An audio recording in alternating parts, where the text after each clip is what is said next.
Welcome to Codex Rex, the video game history podcast. I am your host, Tyler. And I am your co-host, Dux. Each episode, we tell you a little bit about video game history and culture so you can learn more about the games that you love. Dux! How you doing, man? Good to see you. A pleasure as always. I'm doing really well.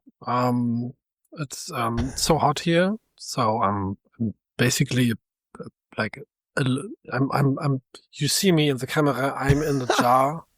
I am a liquid, and this is me as a liquid talking to you. And I just want to melt, and I can't, and it's really painful. It's really fucking hot here too. Luckily, we have pretty good AC, which is costing us money, of course. But don't you like to feel the weather, man? Sometimes I do. I just like to feel the weather.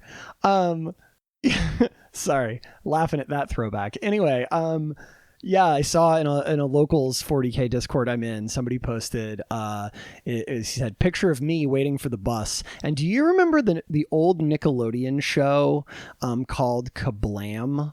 And it had a side thing in it called Action League Now, and it was like a bunch of action figures. I don't know if this ever made it to Germany. I don't know if we ever had Kablam. We had Nickelodeon, but I don't know if we had Kablam. Okay, so Kablam was kind of like a short show, and it had like a whole bunch of like different little ongoing shorts. And one was called Action League Now, and there were like all these different characters in it that were made out of action figures as stop motion.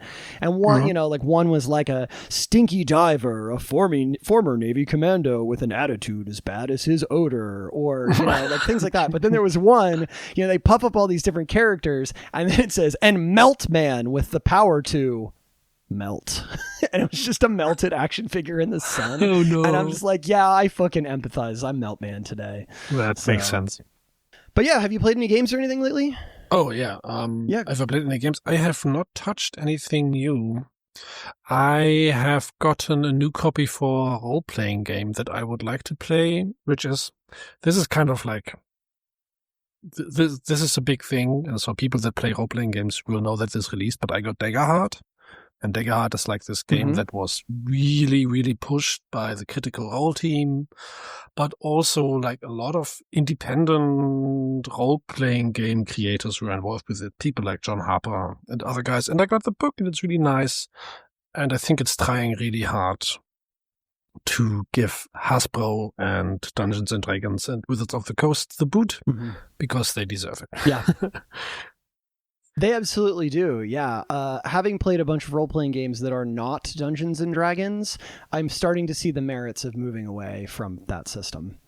And what Daggerheart, as far as I can tell now, does really good is that it keeps what the Dungeons and Dragons does good. It does not have to, like a lot of these indie games often reinvent the wheel again, but they don't have to. But it keeps what's good about D&D, because D&D has a really good core. But then it kind of adds things that really combine the mechanics with the narrative idea of a role-playing game more. So it just gets more enjoyable, which is nice. I say give it a try, and I think the rules are freely available online as well. You buy the book if you want to support the creators. But I think you should get your hands on rules if you want to have them. Absolutely. Just like with D&D. Yes. What have you been playing? Well, on my end, I went to... fun thing I did is last weekend I went to this thing in Pennsylvania called Camp Punksylvania, where I spent 3 days out at basically a fairground in the woods watching some like obscene number of punk bands and camping in a really hot tent with a bunch of my family members, which was a ton of fun. I haven't been to a music festival in maybe 10 years, and that was a blast. There's really something to be said for a hot day with a cold beer in your hand, watching some scruffy punk band scream about how much they hate capitalism. Yeah. I was like, I think I needed this. I needed this good. for, yeah. But aside from that, yeah, I've been kind of dipping my toes back into playing a bit more games. I just recently tried out Warhammer 40k bolt gun, which is very pertinent to this series that we're working on here, because it's styled after like Doom and sort of the other what they'd call boomer shooters now, and a lot of fun, man. Really cool homage to that, but in the 40k universe. I'm really enjoying it. Awesome. This sounds nice. What people should know before they like you can tell them where to find us, but what they should know is that this is the 5th part of this. Like, it's going to be a 6-part series, right? About 6-part series. Yep. id Software, and so if you want to have the entire history of id Software and you're only starting to listen to this now, you should go back like 5 episodes to episode 29 or 28, I'm not sure. Start with the id Software prologue. Yes, the id Software prologue, and then you can hear the entire thing, or you just start with this one because you're interested in what we're going to talk about today. But if you want to find us, you can find Tyler as Vegan Tyler on Twitch, and you can even find his Discord from his Twitch page. And there you can talk to us if you want to, and we are very happy to be contacted and talk about this or anything else gaming related or anything else non-gaming related. We're just a nice community of people that like to hang out. Yeah, that's all I ever wanted on the internet, was a cool place that I could just go hang out with cool people, and I think we finally made it. So yeah, come be a part of that. Also, feel free to send us an email at codexrexpodcast@gmail.com. We are also on Blue Sky, and actually we have a subreddit as well. I post on both of those. So feel free to follow us there, or any of the other associated podcast streaming places. So, and with that, let's get into this shit. You ready, man? Let's do it.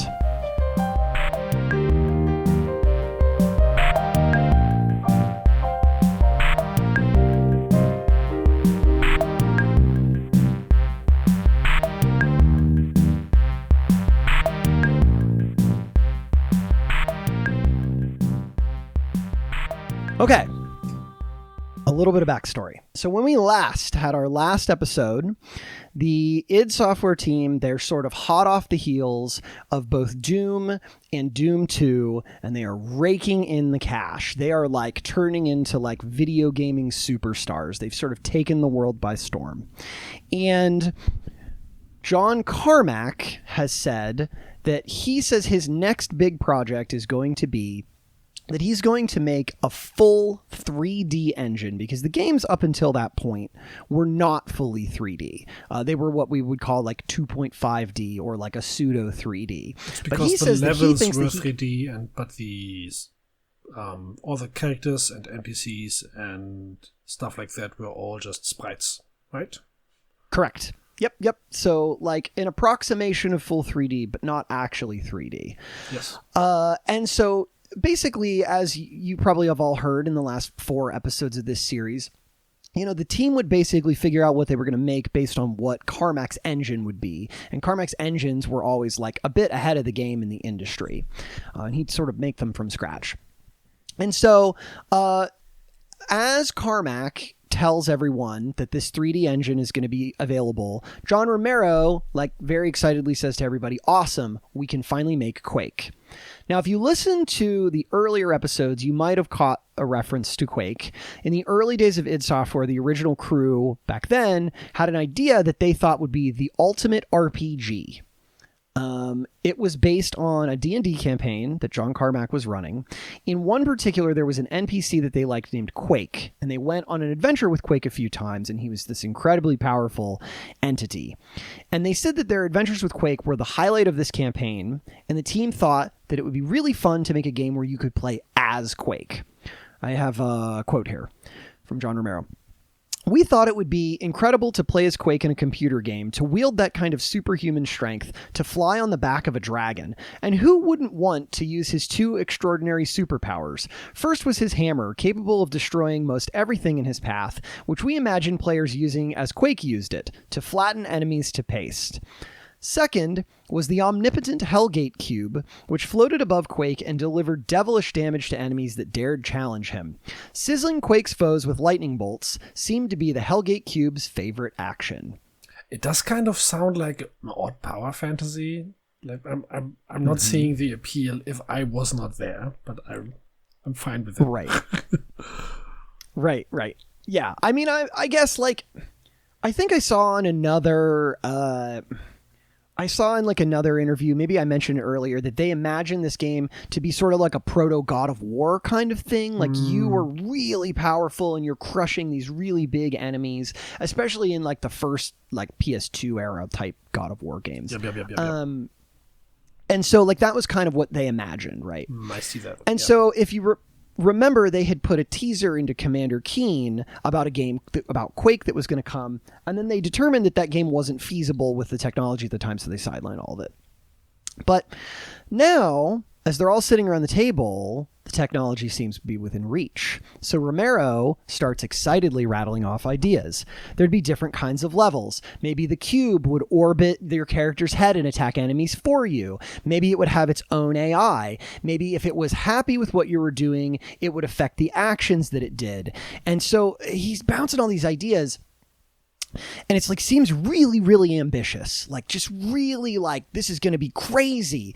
And to those who are newer to the team, they weren't there when this original Quake thing went down, right? Like a lot of these new folks, they didn't get to be a part of that, but he sells them on it. Okay. And so the team decides, okay, we're sold. This sounds awesome. Quake. But they're like, let's have some more meetings. Let's have a few more meetings. We have time. We're not even through everything with Doom 2 yet. We've got time. So let's take some time, wait for the engine to be put together. And besides that, Romero, really busy. I mentioned in the last episode that he had been taking on all these projects, right? He was writing the Dwango client that would ship with Heretic, which was the multiplayer service that they were going to use for some of their games. That was going to be published. Heretic is going to be published by Raven. Romero flew out to Wisconsin in November of 1994 to oversee the final state of Heretic. And Romero said that he was overall pleased with how the game turned out and that Raven had grown a bunch in the year that they had worked on it. Heretic would sell 500,000 copies in their first year and ended up being a nice return on its investment. And I have some pictures here for you. Here's Heretic. Really cool too. Yep. Nice. Right? Like, basically like Doom, but medieval. Sure. It looks really neat. Doom like grimdark fantasy, yeah.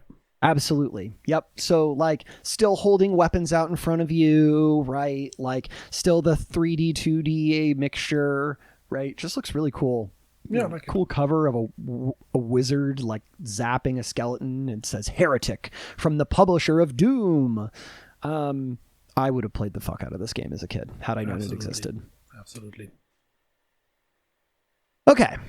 Now, some of the timelines in the source material differ on when exactly this happened, but somewhere around this time, Romero, he's like riding high at this point. Like he is like, as I said in the previous episode, exuding white hot gamer heat, right? Yes. And he sends out a message to all of his fans that says, the next game is going to blow Doom all to hell. Doom totally sucks in comparison to our next game, Quake, the fight for justice. Quake is going to be a bigger step over Doom than Doom was over Wolf 3D.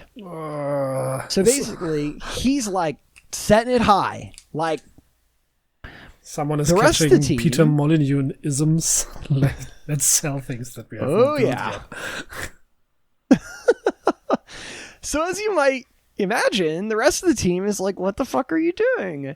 And Adrian went to Kevin and Jay one day and said, Romero's going out and telling people what we're doing, even though we know that all of our stuff is going to change. So there's no need to tell the public all these plans.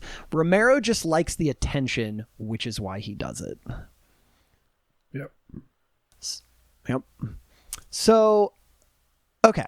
So, and Jay, remember, Jay is like kind of like the business side of things. So he was the one who, like, if something went wrong, he would end up having to like take all of this heat, especially from like the gaming community, publishers, whatever. And like Doom, for as well as it did, it had missed some of its deadlines here and there, like early on. Nothing crazy, but enough that he had to deal with a little bit of that. And he agreed with Adrian, and he went to Romero and he said, let's not talk about stuff at this point that's still projection, because if it doesn't come to fruition, there's a backlash. Yes, it will damage them financially. Yes, absolutely. Right. Romero agrees. But not long after, he does an interview with Computer Player magazine. Just can't help it. Where he says, Quake won't just be a game. It will be a movement. Oh, John. Right? Oh, no, John. Yes. Okay. Oh, no. Romero and Carmack sit down to discuss Quake. And they're talking in kind of like a collaborative kind of way, talking about what the engine might be able to handle, right? Because often this is how this would go. Like Carmack would make the engine, and then Romero would get really hyped about all the cool shit that it could do and try and figure out how to push it, right? So they're kind of like doing this back and forth. And they're also trying to like figure out like what are Romero's lofty goals for this game, because there were many. So the engine would stick with C language, and they had a new Silicon Graphics Indigo workstation that they had purchased that they would do the 3D modeling on. Carmack had an idea for basing the engine on a networking model where you would connect to a Quake server in order to do deathmatch or co-op. This would mean that you wouldn't be limited by the network speed of other players in the same server. Okay, so like, because remember, the way that networking was done previously was that if someone was slow, everyone was slow. This would be like the speed of the server. One slow person wouldn't slow down your game, right? It would only slow down themselves, yes. Right. But the tech was new, and they had only worked on peer-to-peer tech before. So Carmack would have to code all of this first. So they have a long talk, right, about the limitations, what it could do. They want to balance speed with design, colors and textures with frame rate and performance. And Carmack talks about creating a new language. It's going to come up a couple of times, called Quake C, and that's what they would use to write the game. And what was novel about it, without getting too deep into the technical details, is that it would let you compile changes to the game without having to compile the entire engine every time, because that's how old engines would work, is you basically have to compile the entire engine every time you made a change. You wouldn't have to do this. So that makes sense. So the engine is pre-compiled and you basically have a language on top of it, like it's a higher level. Yeah, that makes sense. Sounds cool. Yep, absolutely separate. Now, you'd still be limited on what the engine could do, but these two things were separate, so that was good. And so their development time would speed up. They could write parts of the gameplay code as the engine developed, but they wouldn't be able to get a true feel for the game until the engine was done. So they could do work, but if the engine changed, it might invalidate some of that work. So they had to kind of be a little careful about things. We will get into this. Yes. All of this is going to be very complicated compared to the Doom engine, because Carmack had made the Doom engine in about 10 weeks. They set a timeline, okay? It's like around the beginning of 1995 at this point. And they set a timeline that Quake is going to be out at the end of that year. Okay, so they're going to give themselves a year to make Quake. Build an engine, build a game, get it all going. So they have time. Which is like, from our experience, is a relatively short amount of time to make like a game of a novel scale, right? Mm-hmm. Like a year is tight. Yes. Now, I think that they had been cranking out games at such a speed that they saw themselves as being able to do this, right? And they had done it. They have been making games much faster than this. So it makes sense that they think a year is a good amount of time. Right. But what we know is that it is not. It is not. Correct. So this still seems like a lot of time to them. So there were other projects to work on in the meantime. Romero wanted to get Raven Software to start on a sequel to Heretic. The team also wanted to put out another retail version of Doom with the intention of adding an additional chapter in order to entice people to buy the game again if they had already bought the shareware version, which they would call The Ultimate Doom. American, Sean, and Sandy would all make levels for that, and some external level designers. So, a couple of projects, right? So they're going to do Quake. They're going to do a sequel to Heretic. They want to put out The Ultimate Doom. Lots going on. This is also the reason why, at this stage of a game developer, 1 year all of a sudden isn't a lot of time. Because they were able to crank out games fast in the earlier years of their time, Right. because they had no commitments to fulfill to other people. Right. Absolutely. Yep. By mid-January, Carmack's engine could render a test level, but it was basically just a box to experiment in. Since they didn't have a level editor built yet, American was assigned to work with Carmack to input levels manually in text files. From this, Carmack was able to create the framework for a level editor, which they called Quake Ed, and then handed that editor over to Romero, who started to work on developing it further. Because if you remember, in previous episodes, we mentioned that often they'd get the engine, they come up with a rudimentary start to the level editor, and then like Romero would be the guy who would design all the tools that you could play with the engine. And while American stuck with Carmack to prototype level designs, Romero threw himself hard into making the editor. And also... At this time, he's handling the direction of Ultimate Doom, Heretic 2, and almost all of the post-launch press and marketing associated with those things. So, lots. And he also has to struggle with not constantly pretending like Doom, Quake is going to be the next big religion. Yes. And then to add to this...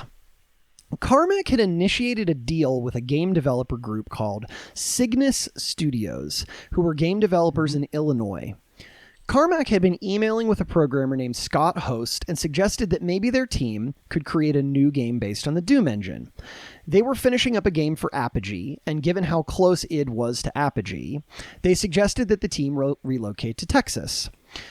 Jay arranged for a moving service and put together an empty office for the new team to relocate to the same building that id was in, with everything they need to get started when they showed up. So like they put all the stuff in an office and they get them all going, right? The Cygnus Studios.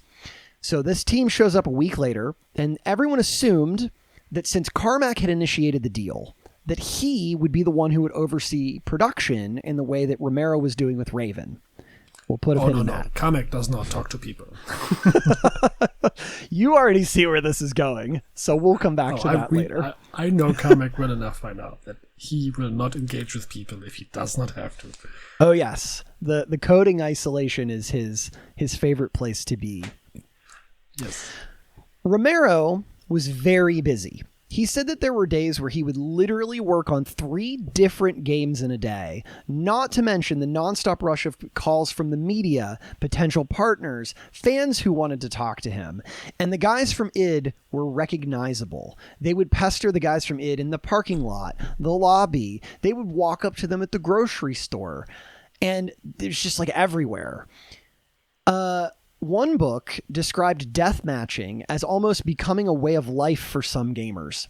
When Romero went back to the Austin Virtual Gaming Doom tournament, remember I told you he went to the previous one and was talking all this shit and like no one knew how to handle it? He realized that now the room was filled with people screaming the same insults that he had, destroying keyboards, punching holes in the walls, and the like. And... Perfect. Mm-hmm. Thanks, John Romero. We can't say John Romero invented shit-talking people on the internet, but I think he certainly added to it. Yeah. And the players were getting better. Romero actually got beaten at a game he had made, right? He got beaten at Doom. But that didn't stop him. Go ahead. Did he also invent saltiness afterwards? Like, was he good?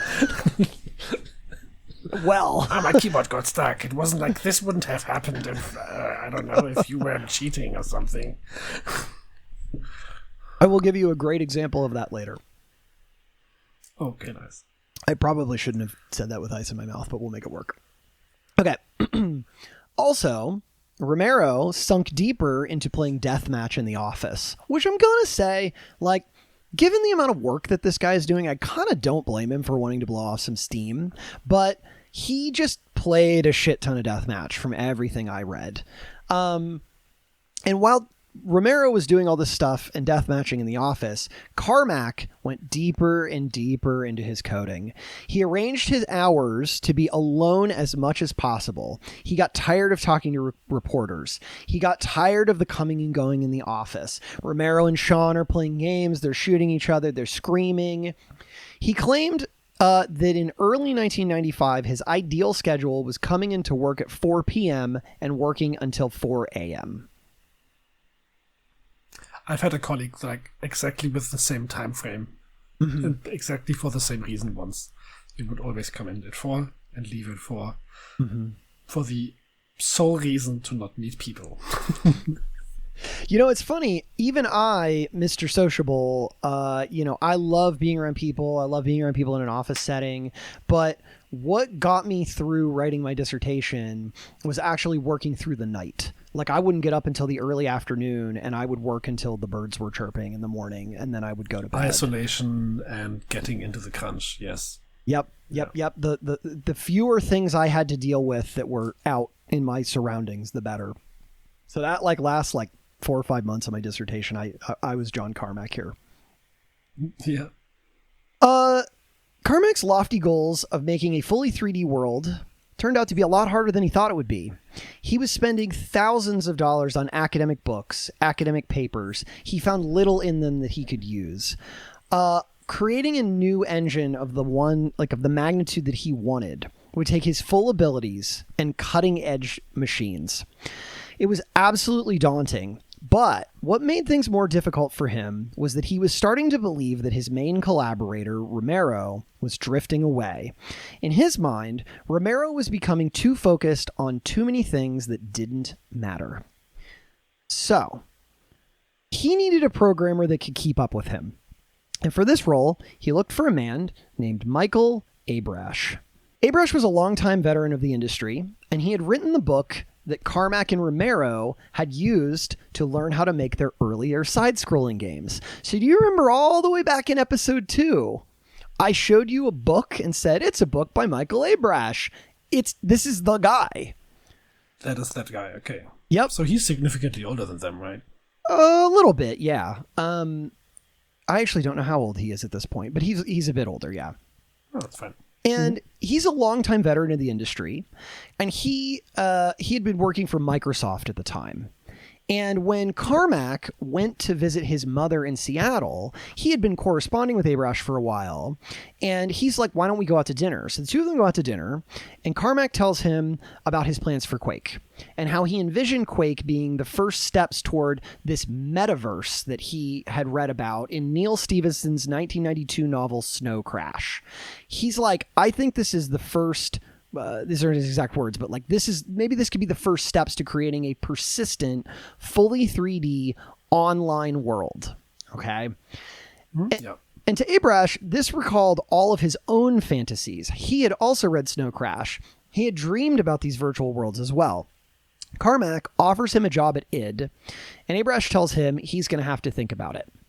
It would mean if he was going to do it, he'd have to move his family, right? Like, they're in Texas, he's in Seattle. A few days later, Abrash gets an email from his boss. His boss is Bill Gates, and Bill Gates wanted to talk. Gates knew that he had been given an offer from id, and he wanted Abrash to stay with the company. He tells them about all of the cutting-edge stuff that Microsoft is doing with graphics. He told them about how Microsoft, someone from Microsoft had left before, and then they came back shortly thereafter. And if he left for id, he might not like it.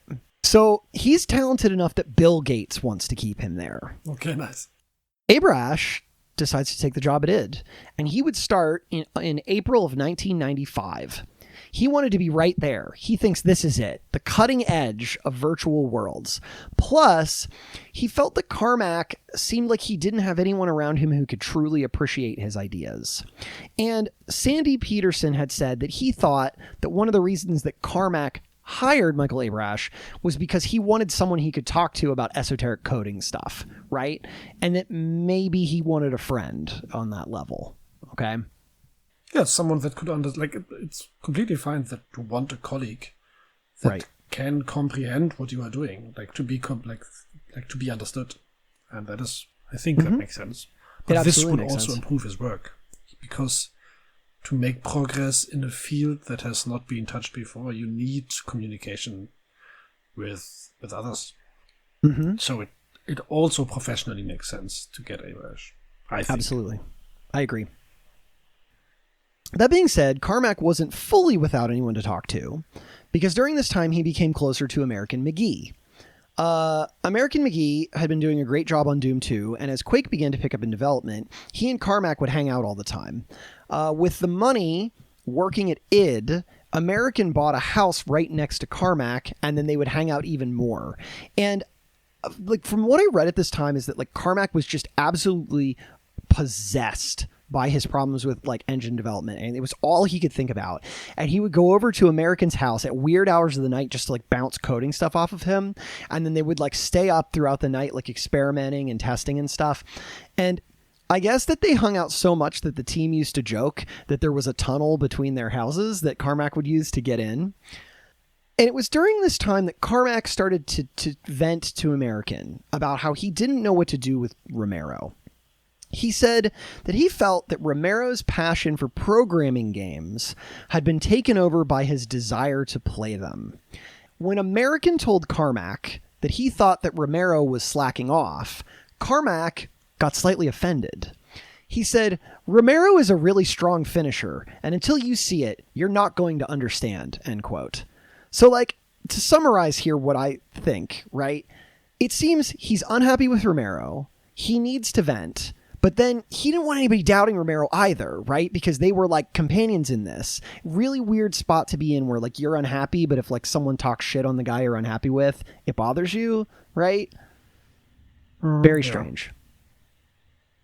Now, we've talked a lot about how several people think Romero's losing his focus, but Romero, from his side of things, he saw it differently at this time. He knew that at the beginning of every project, Carmack would experiment like a ton. And when he saw American staying up late, working on all this with Carmack, he doesn't think much of it. He's like, cool, I don't have to worry about this now. I've got enough on my plate. Like, he wanted to be able to use Carmack's engines for as much as possible.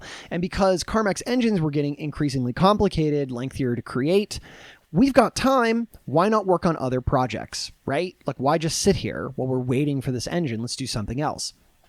And Jay is totally swamped. He's the first stop for anyone who wants to contact id for business ventures. There were lots of them, and he was struggling to keep up with it. He's like overwhelmed at times, right? And Kevin, he's trying to teach himself how to make fully 3D models. Normally, you'd have to go to a 4-year college to learn that kind of information back at the time, and he's like teaching himself. Like, Adrian's super busy trying to make textures for the levels that are going to define Quake's color palette. Like, everybody's just super busy. They're all doing this stuff. So Romero's like, cool, let's just work on other shit until this engine's done. Okay? So that's kind of how he saw it. Yeah. I wanted to at least give both sides of that. And yet, the office antics continued. There's a story around this time about how Romero was working on Quake Ed, and he had shut the door to his office. The doorknob got stuck, and he really needed to go to the bathroom. He could not figure out how to get out. He's pulling on the door, and finally he calls Carmack on the phone, who came over and tried to get Romero out. Here's an excerpt about it. Hearing the pleas, Carmack gave the knob a twist, paused, then deduced the most obvious and immediate solution. "You know," he said, "I do have a battle axe in my office." Carmack had recently paid $5,000 for a custom-made weapon, a razor-edged hatchet like something out of Dungeons & Dragons. As the other guys gathered around chanting, "Battle axe! Battle axe! Battle axe!" Carmack chopped Romero free. The splintered door remained in the hall for months. I present to you the splintered door with the team behind it, and Romero there holding the battle axe. It just looks like a normal axe, but like with 2 blades and a spear up top. Yeah. This looks neat. It does look neat. But I think that this thing definitely would have chopped through that door very easily, because that door looks like shit. Oh, absolutely. It looks like particle board. It looks like garbage. Yes. Yeah. So yeah, they just left it there. This like mangled door sat in their office for months. But nice. Yeah, they did like, someone came over to do a photo shoot and they took those pictures. So to those who can't see them, reminder that I always post the slides in the episode notes. If you want to see this yourself, you can also just go look it up if you want to. But yeah, it's like the whole team they're behind the door. Most of them are behind the door. There's a huge hole in it, and Romero's like pretending to crawl through it. One thing that I always notice is that Carmack is the only one, not Carmack, is Romero, is the only one that has the signature smile that he has on a lot of pictures. And all the others are just their awkward selves. Yeah, he does. Present. He does look like one of the few that has actual charisma. So, no offense to the rest of them. Also around that time, they decided that they needed someone to focus on network code. They found a programmer working at a company called Novell, I can never really tell. And his name was, no joke, John Cash. John Cash. Good old John Cash. Not the singer, not Johnny Cash. To tell you what he looks like, he just seems kind of like maybe a guy, if I had to guess, somewhere in his 30s, maybe early 40s, depending. Kind of hard to tell back then. He's got big glasses, kind of a fruffy mustache. That was John Cash. He looks like a 90s dad in the 80s. Mm-hmm. Like my dad looked like that. Yeah, my dad also had a big fruffy mustache. Still does, actually. Yes. Okay. His job would be to replace a lot of Carmack's code with better networking code and to sort of make what they called the network plumbing of the game. So everything that connects the game to the network device drivers, and it would deliver packets to and from Quake. Like, it was going to be his job. Romero thought that this might take some pressure off of Carmack, right? Because if someone else was doing this sort of plumbing, as we'll call it, Carmack could just focus more on the engine. So this was kind of that decision. Okay. That makes sense. Oh, 1 second. Do I have this? Yeah, there we go. Okay, do I have this? No, I do not. We'll get to those in a minute. Okay, so here's the team, right? So here's a group photo from later. I've got it all labeled if you want to know who everybody is. And then John Cash was not in this group photo, so he's off to the side, and so is Office id Mom Donna. So, okay. Did Dave Taylor just come from a LARP festival because he's like wearing a leather vest with like fur? You know, funny like you ask that. I don't have the picture here. There's another picture of him from that time sitting at his desk in that outfit, and there was never any context given on why he's wearing, like, you're right, something that would come out of a Renaissance fair. And he has this puffy pirate shirt. Like, he looks very confident in it, and he looks good in it. He's got this like goatee. Yeah, he could be a pirate lord. Like, yeah, or like a guy working at the Renaissance fair that never breaks character. Yep. So, okay. On April 30th, the Ultimate Doom was released. It added 9 new levels, though they decided that to be fair to fans who had previously purchased the game, that they would provide them with a free patch to upgrade to the new version and upgrade, have the new levels if they wanted to, which I thought was more than fair. I'm really going to gloss over this, but during this time, there were a ton of Doom clones that came around. So LucasArts did a game called Dark Forces. Bungie, a small company at the time, did a game called Marathon. Tom Hall, remember Tom Hall? Did a shooter for Apogee. He was working at Apogee, called Rise of the Triad. I've played Rise of the Triad. It was really cool, actually. Oh, cool. And so Doom was everywhere. Just everywhere. People are using the engine, but people are talking about Doom. There's talk of a movie. It's showing up in TV shows. It's frequently on the news. Someone or somewhere is clutching pearls, or people want to talk about how much money it's making, or, all these things. But apparently there was a rumor going around at one point that Bill Gates actually discussed buying id Software at one point, but that never panned out. Just to get Michael Eldridge back. Yeah, right? Well, if I have to buy this company to get Michael back, I'll do it. That's fine. But with all this hype, the team mostly kept their same basic salary structure in place, keeping most of their money in the bank so that, again, it could last a few years if revenue dried up. The 5 full owners, Carmack, Adrian, Jay, Kevin, and Romero, would get together every quarter and decide what kind of bonuses everyone would get. Some of these checks were big. I mentioned in the previous episode that at one point in time they were like, fuck it, let's do $110,000 bonuses, because Romero wanted to buy a car, right? But after this, you'd see big bonuses to the tune of even like $50,000.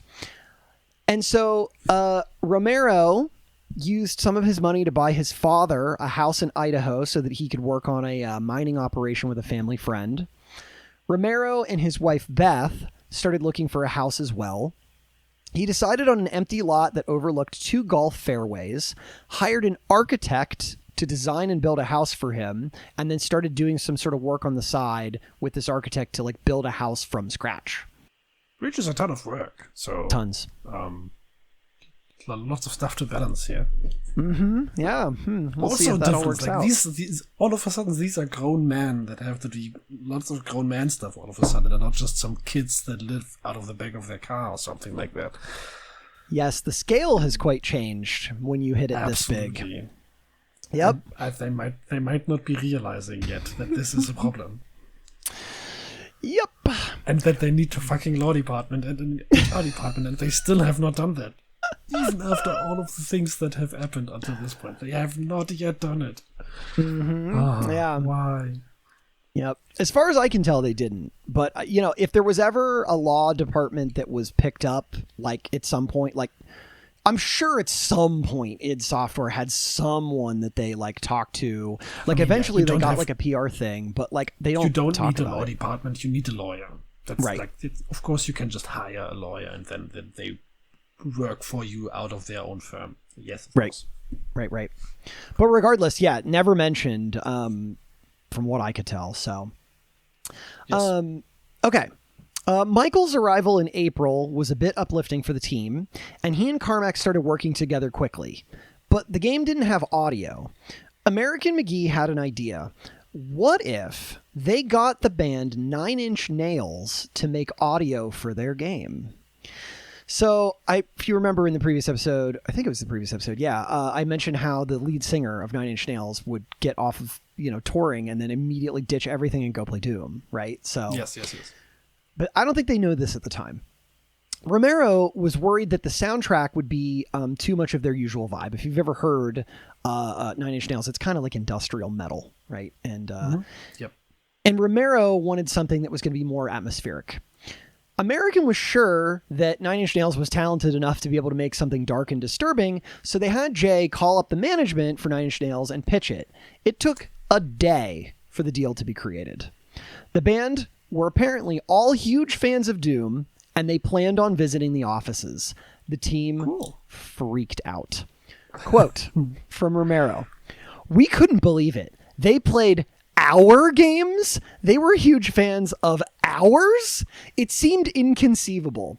Because we were still insulated and the world was not yet in an immediate news cycle or hooked into social media, we didn't really have an understanding of the reach of our games beyond gamers. It didn't occur to us that the bands we listened to were playing Doom on their tour buses."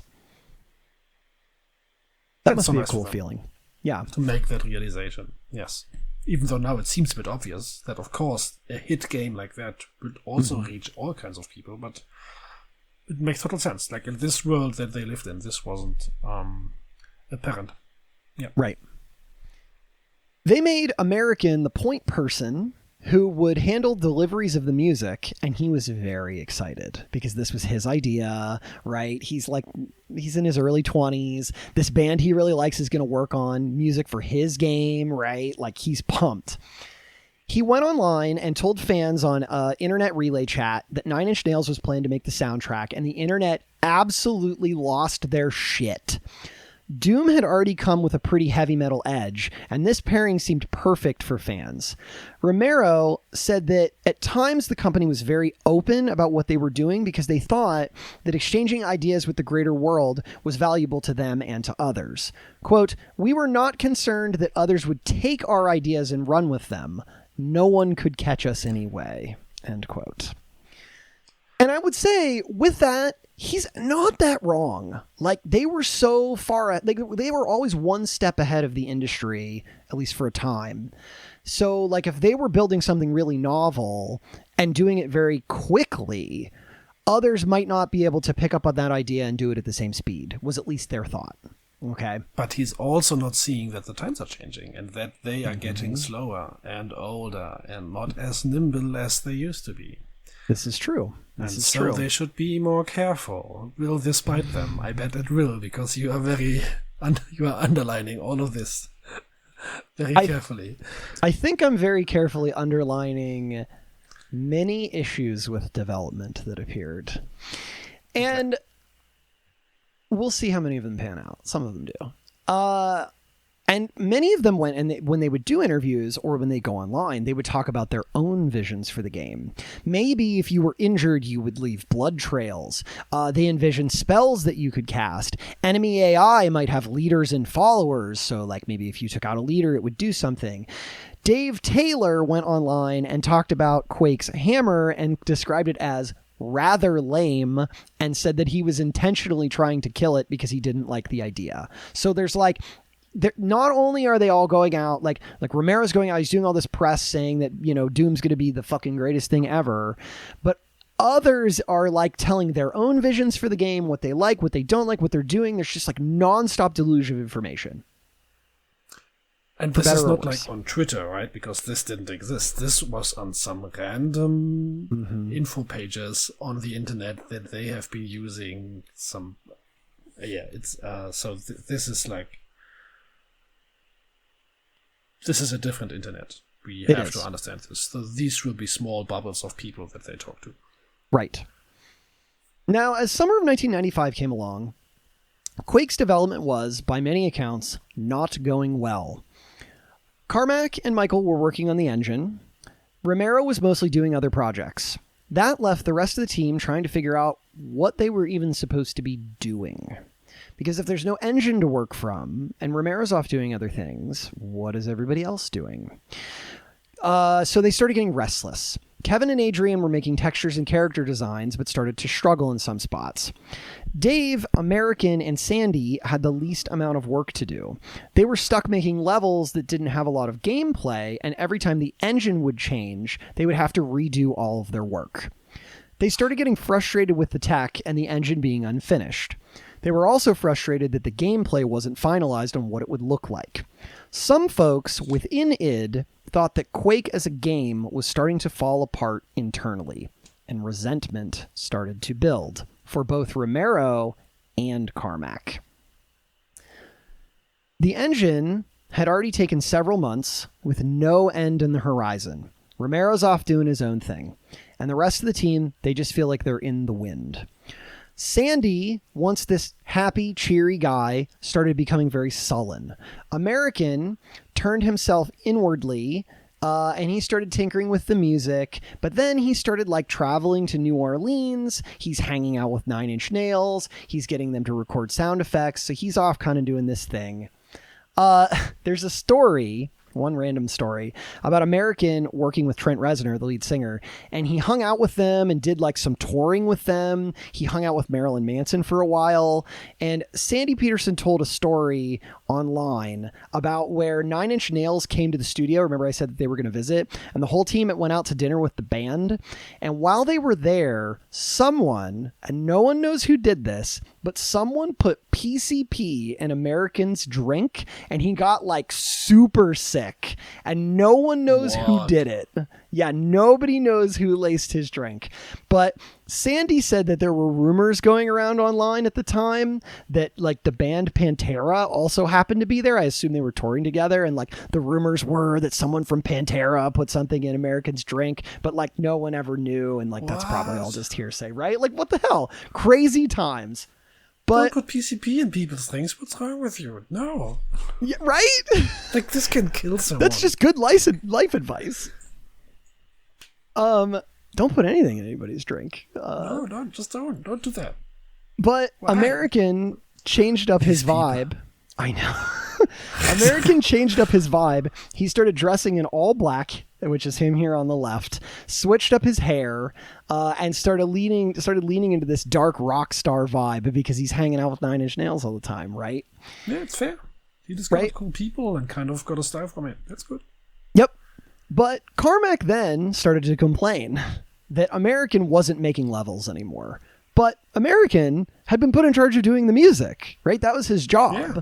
So he's like, I should be working on the music. And Carmack's like, you aren't making levels. If you could start to see here, Carmack is starting to lash out a little bit. We'll talk more about that here soon. Dave, during this time, was getting the sound engine working, but in his downtime, he decided to create a studio. He got permission to do this, okay? He decided to create a studio of his own called crack.com. That's like, it's not like, it's spelled out. The word crack, the word dot, the word com. Crack.com. Yeah. It would be housed... I'm telling our listeners, and look at this logo. It's a planet being struck by lightning, and the planet looks swirly and filled with lightning. Ooh. And it kind of cracks. Yes. Terrible. But regardless, he starts the studio up. It's going to be housed in Austin. He's going to remotely manage the team. And everybody's like, look, we don't care as long as your work on Quake that we ask you to do is steady. Okay? By August, it became clear that Carmack had started to feel the pressure and that maybe he was starting to crack a little bit. He was working nonstop. He took no vacations. He slept only when he had to, and he started to become irritated with everyone who was not working on the engine. One day, the team opened up their email, and he had sent them all a report card, giving each member of the team a grade based on his perceived idea of their performance. Sandy got a D. Romero got a C. Carmack gave himself an A-. Romero was like, and I quote, "What the hell is this?" End quote. He said he was less concerned with the grade itself and more concerned with what was going on with Carmack. And what about the folks in the office who weren't owners? Like, he could handle Carmack, but what about everyone else, right? This may seem, if you had worked at other companies, as a prelude to firing to those people. So now people are worried about their jobs.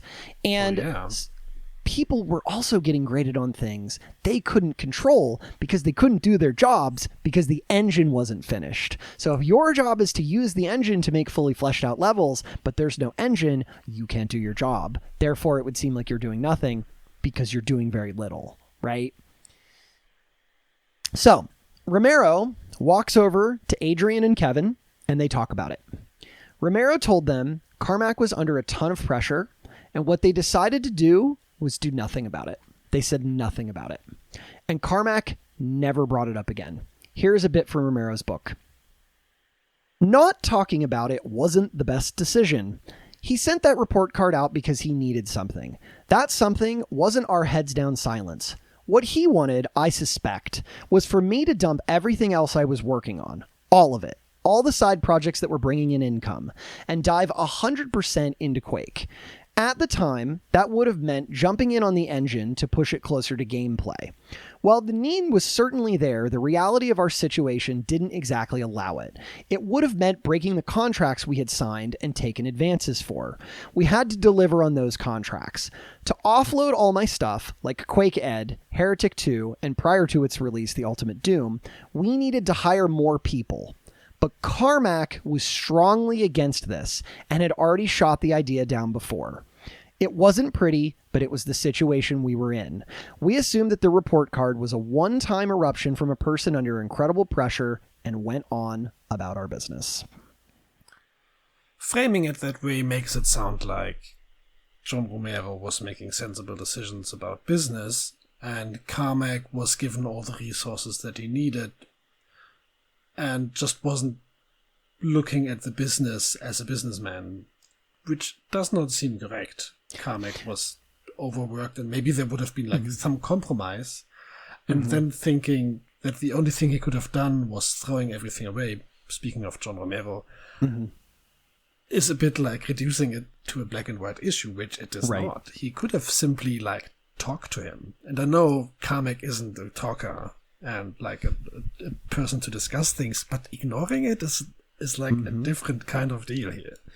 Well, okay, so two things to add to that. One, you're right, Carmack is not a big talker, but further, Romero is not good at confronting issues like this. Remember, this is a big theme, right? He completely ditches doing this, and like, it's looked back on as a really bad decision. But I do think, so like, some of this may be John Romero trying to reframe these events to sort of absolve his own behavior at that time. I wasn't there. I don't know. I think that there's a small argument to be made that he was doing these sort of business, like maybe I have a quote about it later. I don't know if I do, but like, to be able to design like this requires a revenue stream. And so to him, these other projects that they had signed contracts for, they were the revenue stream, keeping all of this afloat. And so without these contracts, there would be no year-long development on an engine. Does that make sense? So like, yes. That's the way he writes about it. I don't know that that's like a 100% fair take, because I think he wanted to do these projects. I think he enjoyed doing these projects.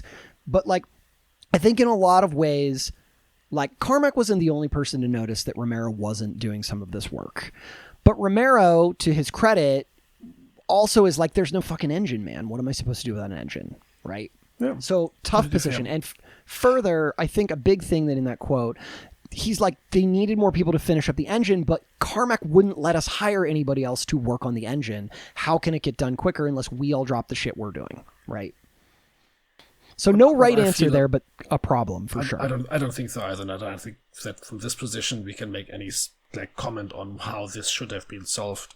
But just like speaking on a meta level, I think like if you are in situations like this where you have a problem where people are overworked or like overwhelmed with things, and you're kind of in a crisis where a lot of people are involved that do not really work together, but they kind of, their work depends on each other.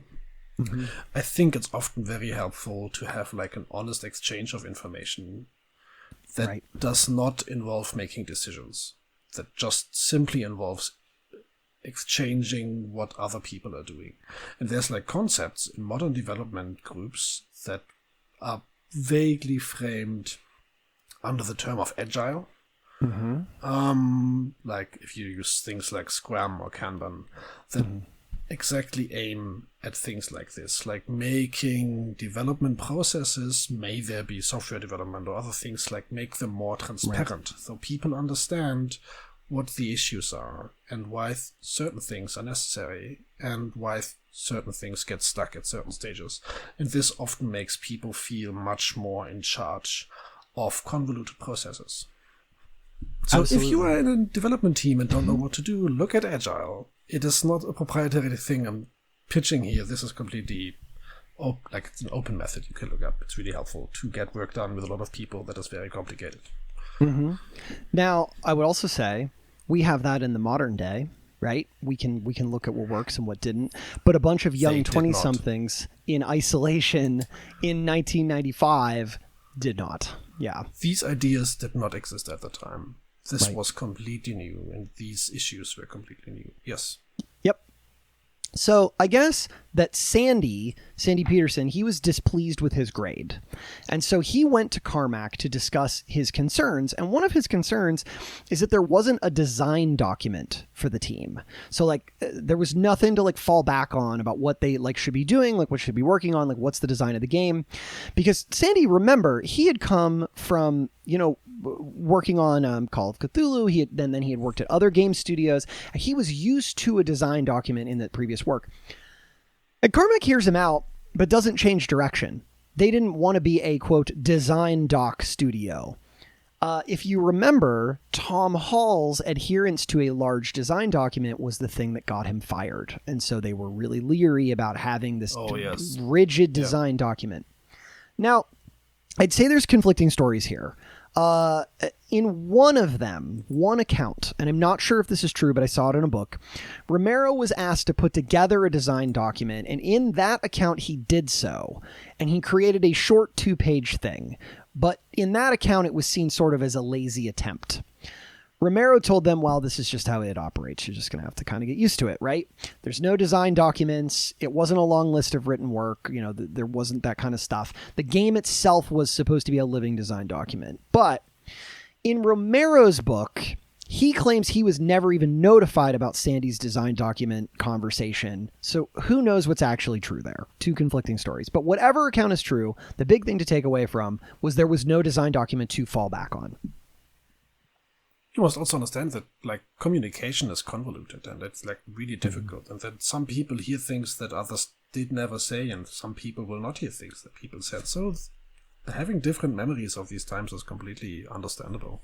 Absolutely. And we're talking about, decades ago. It's easy to forget some of this. I guess what I would say is this sounds like a really, really difficult situation. And I'm really interested in what they do, because Quake turned into a game. So this is not going to crash. Like, Quake was a game. It was a good game. So what is going to happen now? Well, I guess that Sandy Peterson brought complaints about Romero to Carmack. And he told Carmack that the game was never going to get finished if Romero was the project manager. But Carmack, he doesn't like to people. So he gives his usual bit of a canned response and goes right back to his work. There were other stories in the office at this time about people trying to just have normal conversations with Carmack. He didn't want to have them. He'd brush people off. It did not matter what was going on in the world. It did not matter what was going on in the office. There was only the engine. There was only Quake. And anybody who wasn't working on it, there were problems. He's working 80-hour weeks. People in the office barely see him because he's just there behind closed doors. And behind those closed doors, he is struggling. Quake is so much different than what he had worked on previously. It is so much more advanced. He ran into all of these issues, and the issues began to consume him. He said that his mind was just filled with geometric forms and code at all times. He would have dreams about code running down his arms. He couldn't even sleep. Quake became everything, and he continued to take that out on the team. He resented death. Needs like deep rest, like he needs to get away, like he needs to do something completely remote, and like right, take time off, get his brain cleansed for like a week, and then come back, and things will become much easier. I completely agree. Yes, this like reading about this stresses me out. Like, yes. So he's lashing out. He resented death matching going on in the office, and he would complain about it. He started picking at people. One day he told Sandy, "You always leave early," to which Sandy reminded him that he had been working 11-hour days. It's just that Carmack was on a different schedule. And people started to get nervous that if they didn't keep up with Carmack, that they were going to get fired. At one point, Romero tried to talk to Carmack about it. He said, "Dude, I know you're being hard on yourself, but you can't be superhuman." And Carmack just brushed him off. Because of course he would. Why wouldn't he? Okay. The team tried to lift their spirits a bit. The days wore on. The engine wasn't finished. Romero released a bunch of screenshots of the work-in-progress Quake to the internet just to drum up interest, and the programming team told everyone that the engine was about 75% complete. I will show you some of those pictures. Here are early pictures of Quake. Neat. Quake is like, it's a fully 3D game. And even in these pictures, you can already see that the polygons for the level design that they use are much more complex. Like for in Doom, you had more complex polygons as shapes, but now you can have like arches, and you can have like overhanging parts of buildings that you can stand under. And these are small details that make it much different from Doom, though. And like these little details will have, I would guess, taking up a lot of the work of figuring out how to go fully 3D. And you can see in this fully 3D character models of a dragon, which will likely consist of a ton of terribly complicated polygons, and like a person in fully 3D. Sure will. And I bet this is a nightmare. Yes. Even the light effects seem complex. Right. Notice in the bottom left that there were like windows, right? And like it's not full ambient lighting yet, but it looks like it. It gives you the illusion of it, right? It's a good illusion of it, yes. Yeah.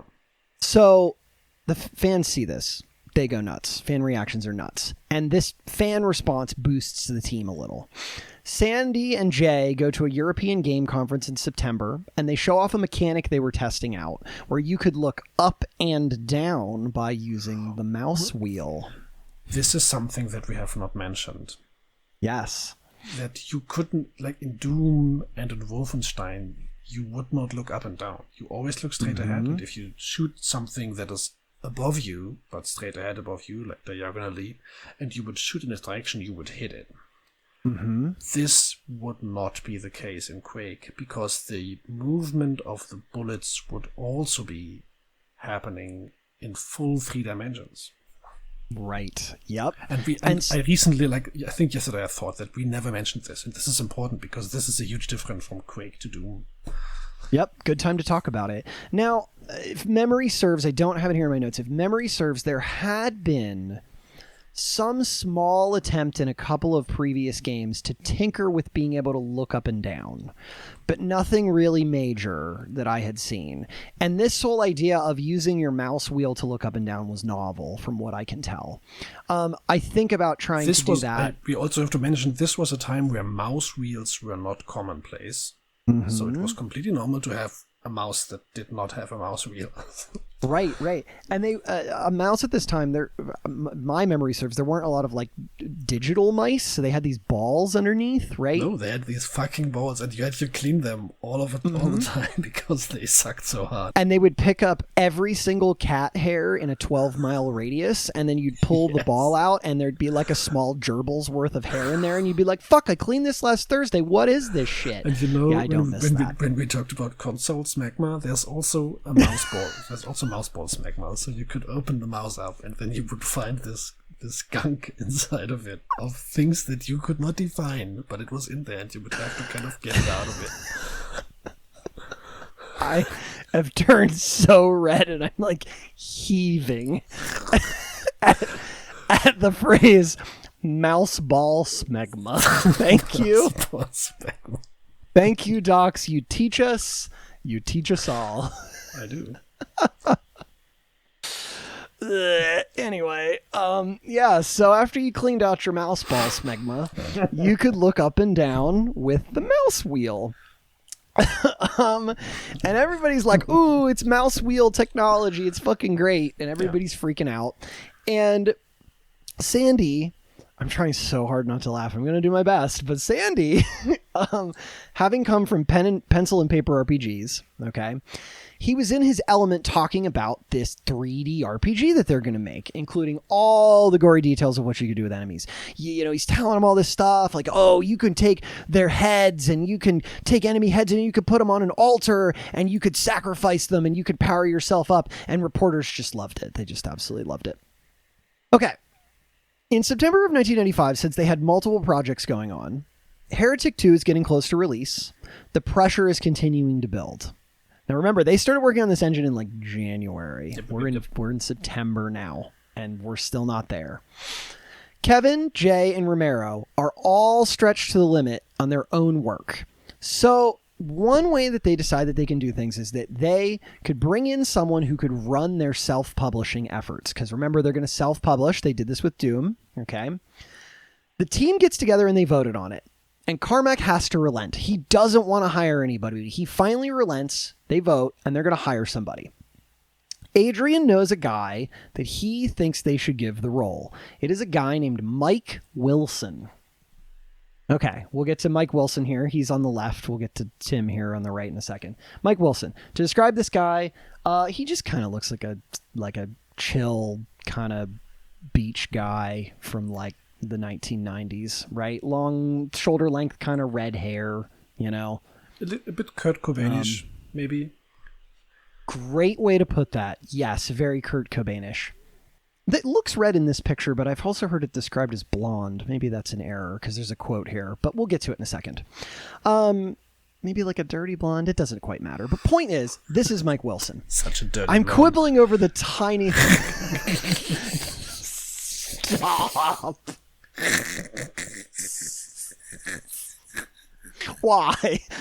You said dirty blonde. I just repeated what you said. Tyler, get your mouse gunk in order and keep on going. Guys, we're cleaning out the mouse ball smegma today, and then we're going to talk about hiring this dirty little blonde. Just a normal day here at id Software. And no, we won't hire an HR department. We will not.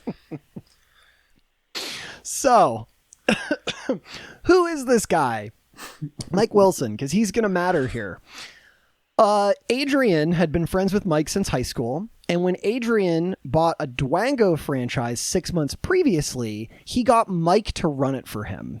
Mike's office was in the same building, a floor below id, so they're like, he's already here, let's just hire him. Yeah, let's go. Now, apparently Dwango had already fallen out of favor, like, real fast. Because people realized that there were other ways to play Doom for free over the internet. And so, like, Mike's kind of looking for his next venture. Masters of Doom described Mike like this, okay? But for Mike, life was a party that never died. With long blonde hair and a surfer's ease, he was a free spirit who had done everything from manage a daiquiri bar to selling Jesus wallets in a local country and western store. Though he wasn't a big gamer, he could see that games were the new rock and roll, and the guys that did, the new rock stars. End quote. An opportunist, but like a cheap one. That's good. Yeah. And someone you know. Yeah. They brought on Mike to do marketing, and they brought him on to manage some of their publishing stuff. Mike will do lots of this. We will talk about this. I see. Now, I couldn't find out what month this happened in, but they also hired a guy named Tim Willits. This is Tim on the right. Okay. How would we describe Tim? Big glasses, kind of looks like he's got some thinning hair. He's in his early 20s. Kind of like a collared shirt on. I don't know how to describe him. Do you want me to say something mean? Because I have things in my head, but I will not, because this is a nice man and he will be treated well by the people of id Software, or I will get really mad. Is he a nice man? You could say mean things. Go ahead, say mean things. Maybe he will be a terrible man, okay. I don't know. He looks a bit like a gerbil. That's what's in my head. He looks a bit like a rodent.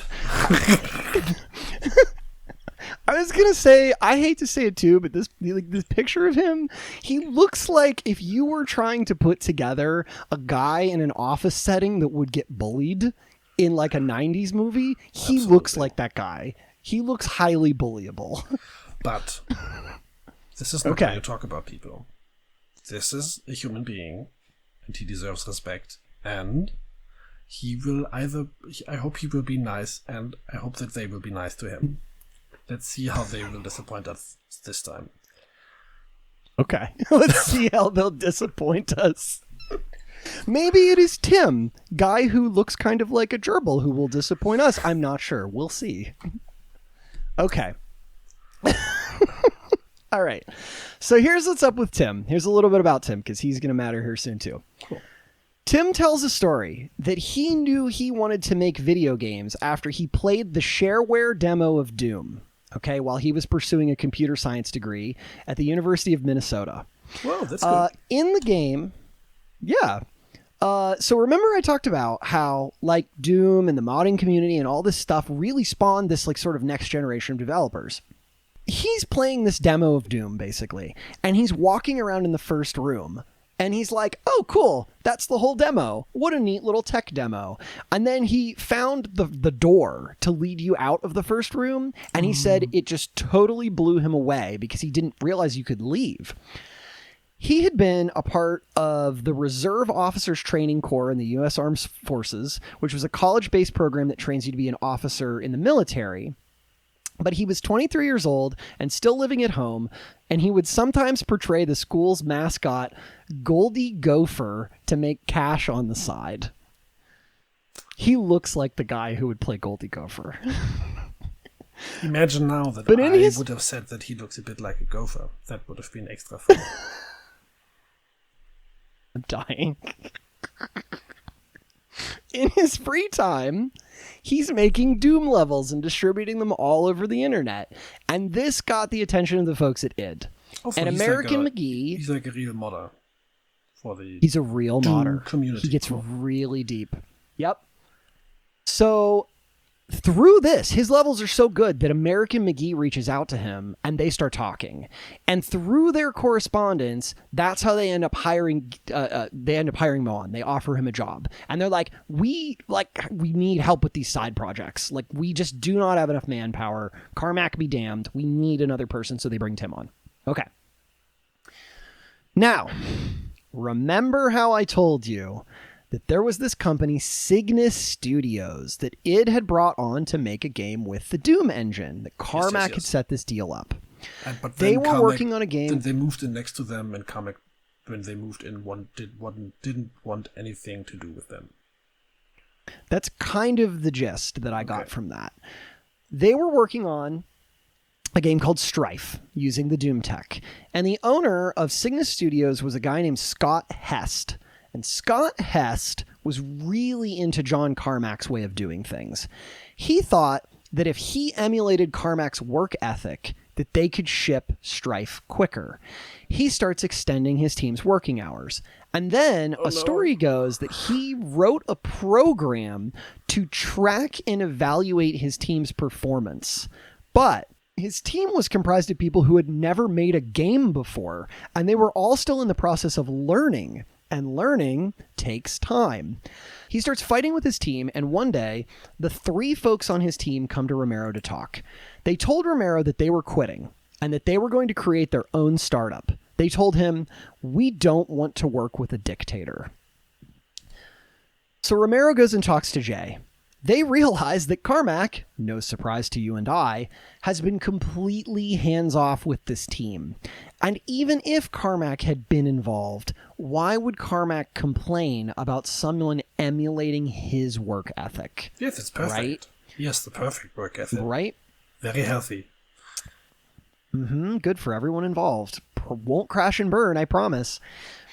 id had spent close to $250,000 to get Strife going, and they didn't want to lose that investment. So what they decided on was this. The contract with Cygnus would be canceled.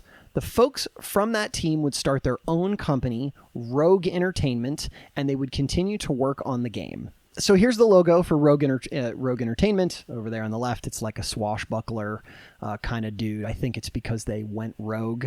If I remember correctly, I think they had originally just wanted to call their company like Mutiny Games or something, like they were doing a mutiny from inside. And I think Romero told them that was like too mean. So they went with Rogue Entertainment. And they decided that they'd continue to work on the game.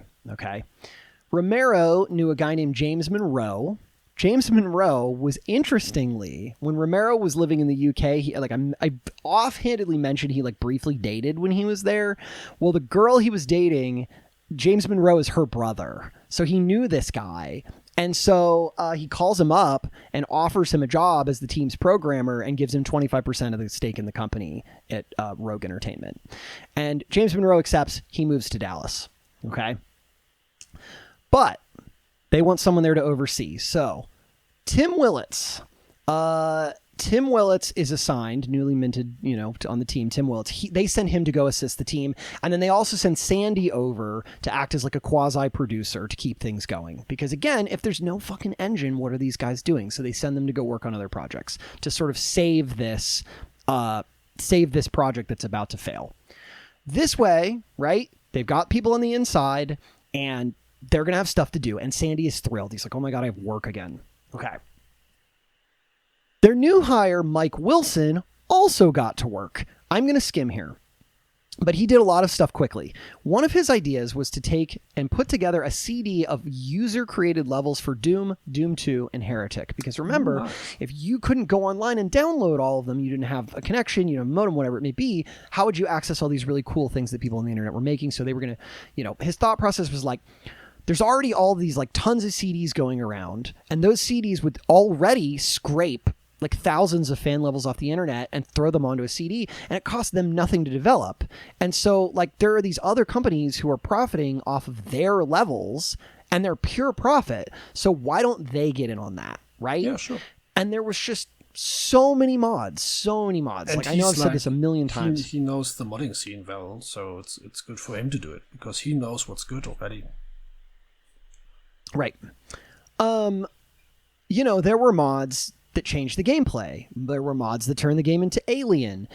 People would make different real life locations or have different power fantasies. Apparently, someone in the Marine Corps created a version of Doom for people in the US military to play and then contacted id for their permission to use it to train soldiers to be in teamwork situations. So there's just all these gazillions of mods. All right. So with all this stuff, he convinces the team they're going to put together their own CD of games, and they call them the master levels.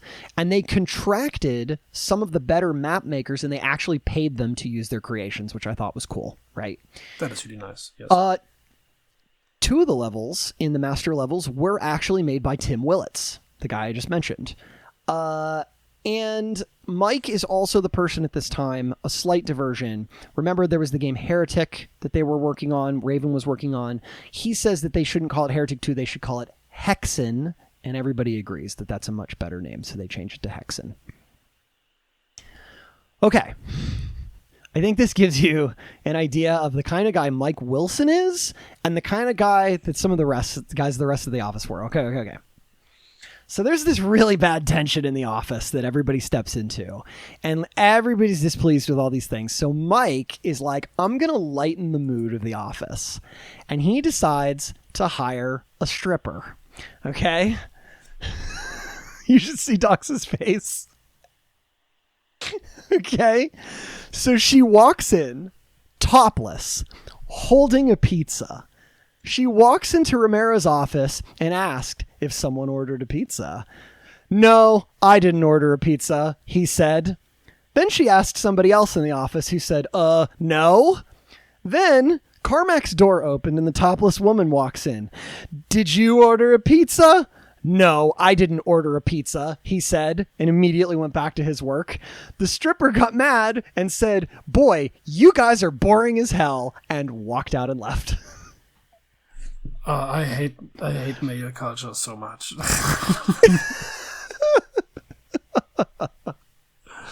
I will tell you from personal experience that I've been to a strip club once at someone else's behest, and I just don't get it.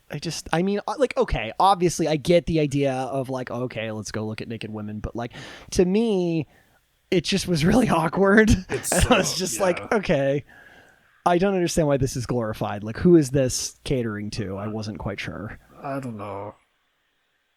Also, but I don't even. I don't know. Get the fucking HR department started. Just do it. Like, and like, where was right? Can you imagine this flying in any other business? No way. No way, Jose. Ridiculous. This is so ridiculous. Oh yeah. And what? Anyway, I hope Donna was not there to kind of be like poor Donna. Poor Donna. She has to handle these idiots, all of them. I want to hear more. Good about old Donna. Mom Donna. I hope she's doing well. I hope she's like kind of. I hope they don't give her shit. I will tell you, I did not find a ton on Donna past when she got hired. There is stuff later that I'll tell you about later, but she's mostly just kind of there in the background. Okay, cool. Yeah, I never heard anything. I've like literally never read a bad story about Donna. It seems like everyone loved her. Okay. In Romero's book, he talks a bit about this time, about how good he is personally feeling about how the company was doing at that time. So everyone else is like, things are going horribly and terribly. But Romero is like, this is great. We're growing. We're not just a business. We have a community. We have all these different projects that are different revenue streams. And I mentioned this a little bit earlier, but like Romero, at least, I don't know if this is retrospectively right, but like he claims that all this talk of like revenue streams and release dates and multiple games, in his opinion, those things kept them insulated if something bad happened.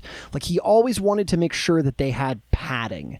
And I don't know if this just comes from his background. He's very averse, right? But, like, he wanted them to be able to take a hit so that if something bad happened, they wouldn't have to lay people off. He seems to, as he put it, quote, he seems to frame it like they are diversifying their income, though it's not really diversified. Like, it's all the same source of selling software, but it's like, it's not all the same same software package, so they can rely on different things. So yeah, that makes sense financially if it really was like this. Right.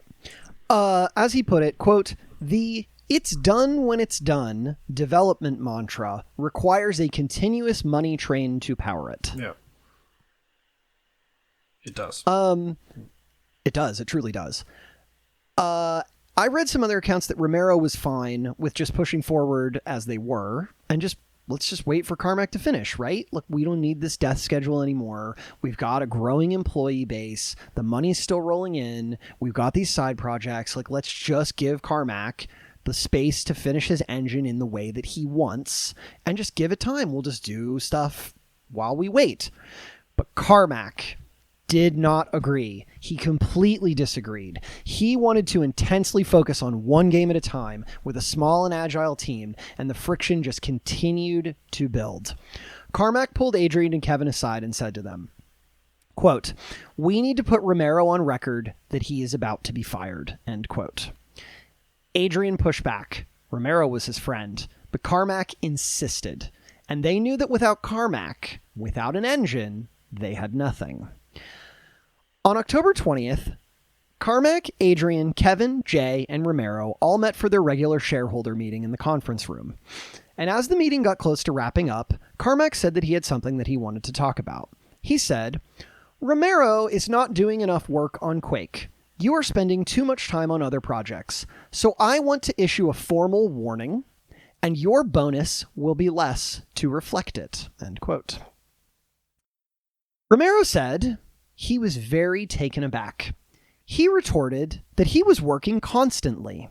He was working on Hexen, the Ultimate Doom, the master levels for Doom 2, and a slew of other things that nobody else wanted to do.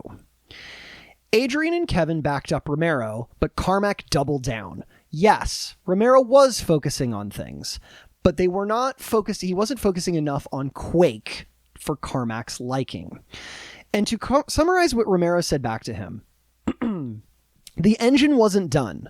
They were designing levels, and Romero had made the editor, but they could not continue until the engine was finished. They were just spinning their wheels waiting for Carmack. As Romero was said in his book, quote, "It's like saying I wasn't doing enough work on a painting, but not actually giving me the brushes I needed or a prepared canvas to do it," end quote. Romero insists that when the engine was ready, they would all turn their full focus to Quake, but he wasn't just going to sit around and wait. He would continue to try to insulate the company. He said, "Can you imagine if we went 2 whole years without releasing a game? id Software? It would be horrible. That's forever." But Carmack replied, "Quake is our most important project, and I expect you to be working on it." These Carmack guys need to go separate ways really quickly. Even think they rely too much on each other. I think it's kind of time to let go. Yeah, things are starting to look bad. Carmack pushed for a formal warning, which would require the team to vote on it. Kevin and Adrian stood up for Romero and refused to vote for it. Carmack got angry and reiterated, quote, "Because of your lack of focus on Quake, you're going to get a lower bonus than normal." Romero protested, but nobody spoke up for him this time. Okay, so they spoke up against the formal warning, but Carmack says you're going to get a lower bonus. There was some worry, retrospectively, like they've interviewed people in this room, that there was worry that maybe if they didn't throw Carmack a bone in some way, that he might quit. And without the engine, they had nothing, right? So they're like, maybe we'll give him this one. He had threatened to leave before more than once, and it had become a standoff, Carmack or Romero. And in the end, Romero said, "Okay then, I guess that's what will happen then." Here's some retrospective from Romero on that meeting. "I have thought through this meeting a million times since. What an incredible, colossal failure this meeting was. There were so many other ways for this whole situation to go, and somehow, probably because of our inexperience, we just couldn't see the forest for the trees," end quote. I also can't help but feel like this is still the little boys that started programming. And this sounds terribly condescending, but they are still playing pretend. They are incredibly rich people by now. Richer than we can ever imagine. But they make these meetings and then they do these decisions about bonuses that they give each other, and they they play politics like that. And it's absolutely, it seems so childish. It does. Yeah. And it really shows, like, look, sometimes their lack of structure, and sometimes that the way that they did things, this sort of like ad hoc, let's just go with whatever crazy idea. And like, they're brilliant people. So like, it makes sense. Sometimes that worked really well for them. This is one of those times when I think it did not. This is the other side of that sword, you know? It's when and I'm saying it again, it's the time where they need people that know how to properly run a company, which does not only involve the financial flow of money, but it's managing people and managing expectations and stuff like that. And that seems like something and confrontation, as you repeat over and over again, something that they just struggle with, how to handle this in a healthy way that resolves in like a productive work environment. Right, that's what's tough. So to summarize this just a bit more, it was clear to everyone that Carmack was under intense pressure and was decidedly unhappy. Not only was he struggling with his engine and likely blaming those failures on others on the team, his goals were misaligned with Romero. Like, they really have these different ideas of how the company should go. He saw work that wasn't on Quake as like a fun vacation from the real work that needed to be done. He saw his long hours on the engine and then looked outward at the others doing these fun projects and their own things while he's struggling to get this 3D engine out. But an important takeaway from this meeting was that even though all of this happened and that there was a clear indicator that these things weren't working, that the internal structure of the company was not working, they did not change their development path. They did not change the way that they were doing things. Some people, Carmack, are working like crazy, and some people did not have enough work to do. Nothing changed. Now, internally, serious issues going on, but the world outside thought that id was incredible. And the biggest thing that Mike did for the team at this time was to set up a very large event, an effort that involved Microsoft. It would be on October 30th, which is was the release day for Hexen, okay, so the sequel to Heretic. Yep. They called it Judgment Day, which a big portion of the event on Microsoft's side was to promote a release of a new technology called DirectX. I'm sure you've heard of DirectX. Yeah. It's that thing that you have to download every time when you install a game, or at least you just had to do it, but these days it kind of runs under the hood in the background, but yeah.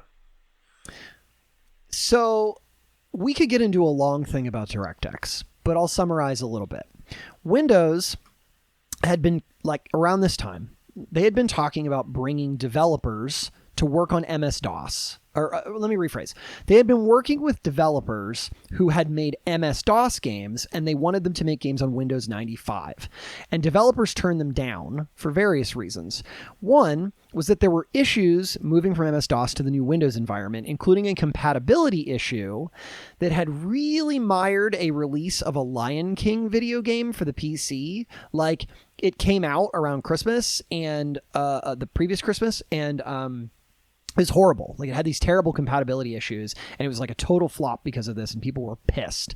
So they're like, what will we do? Like, how could we make sure that games could actually work in this new Windows environment? So they set like a team aside to create programming interfaces that would make it easier to bring games over to Windows and then ensure that they ran.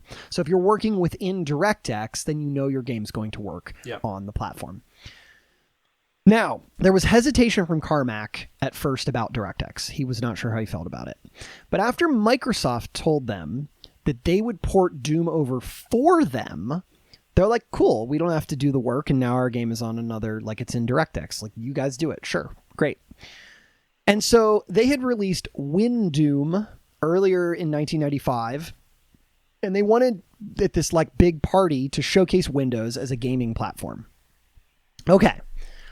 October 30th, Judgment Day arrives, and the team head to Seattle for a party. Think of it as a gigantic Halloween-style carnival. I have very few pictures, but I got a couple here. Okay. The top one in the top left is all that I have. It is the stage. Okay. Whoa.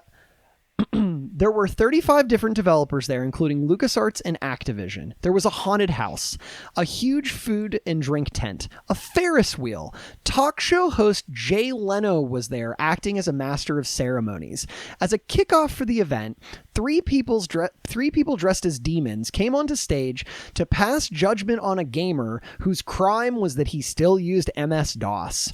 They then played a Doom-themed video with Bill Gates where he held a shotgun and spoke this whole spiel about like what all this was going to do and how great it was going to be.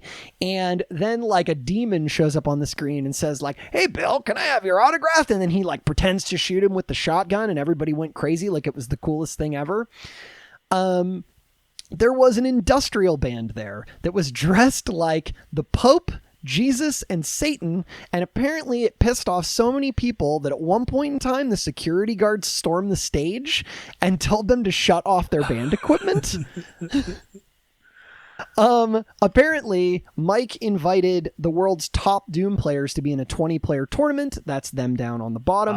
Cool. To deathmatch on stage, right? Apparently the band played while they did this, like they were allowed to set back up. The winner would be able to battle Romero in Hexen over the Dwango system, as Romero couldn't physically be at the event. Like, he missed this event. Yep. Romero said that because he knew the game inside out, it was not a fair fight, and he crushed this guy. Also, the picture in the bottom left is Jay, and I pulled this from someone writing about their experience there, and they said that he was very drunk. He looks like someone that is very drunk, that is just like pinching his lips and trying to get through this night. Right? Now get this. At the id booth, they hired the band Gwar to create a display for them. Do you know the band Gwar? I do not know. Okay. I have seen the band Gwar like 4 or 5 times when I was younger. Gwar are a metal band that have been around since the 80s. In fact, I actually don't think they have any of their original members anymore because some of them have died. But they're like these personas that they wear, and they have these giant like rubbery costumes that are spiky, and they're supposed to be these like aliens from outer space that come to Earth to like make metal and like basically torture humanity. And so they'll do all of these really ridiculous stunts where they'll like bring like public figures out on stage as like caricatures of them. And then they like, quote, kill them, and like fake blood will shoot out of this facsimile of whoever it may be and splatter all over the crowd. And so people will wear like white t-shirts to get like their blood on their shirts and stuff. It's like, I'm gonna be honest, it's super edgelord shit, but I will tell you as like... Yes, it seems like on the nose counterculture. Having been to a few of those shows, they are really fun. Like, as long as you can look past how over the top it can be, like sometimes in a way that makes you go, oh fuck, I think that's too far. That's kind of how they do things, okay? So, they hire Gwar to make the display for them. It's going to be at their booth. And what Gwar did with that money is they created an 8-foot tall vagina. And inside of the vagina were a bunch of dildos that stuck out to look like teeth, and a sculpture of O.J. Simpson's decapitated head that they put to the top of it where a clitoris would be. The members of Gwar would then jump out and spray passersby with various liquids, order people to kiss their boots, and just generally fuck with people. And then the Microsoft executives walked through the display, and Gwar jumped out and started beating them with giant rubber penises. And everyone got very fucking nervous for a few seconds, until the executives started laughing.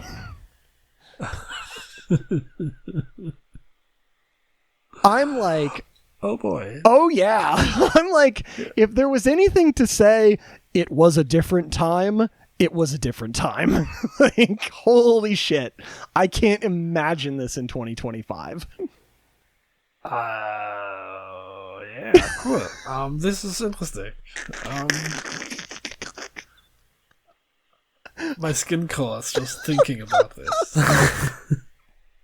Poor Dox, you should see his face. He clearly wants to say something, but has nothing to say. What does one say? What does one say? Hexen's release, however, went well. It was a hit with players. Nowhere near what games like Doom 2 were doing in sales, but early sales were promising. It was a fast action fantasy game, and people were into it. So here are a few pictures of Hexen. Oh shit, this looks so cool.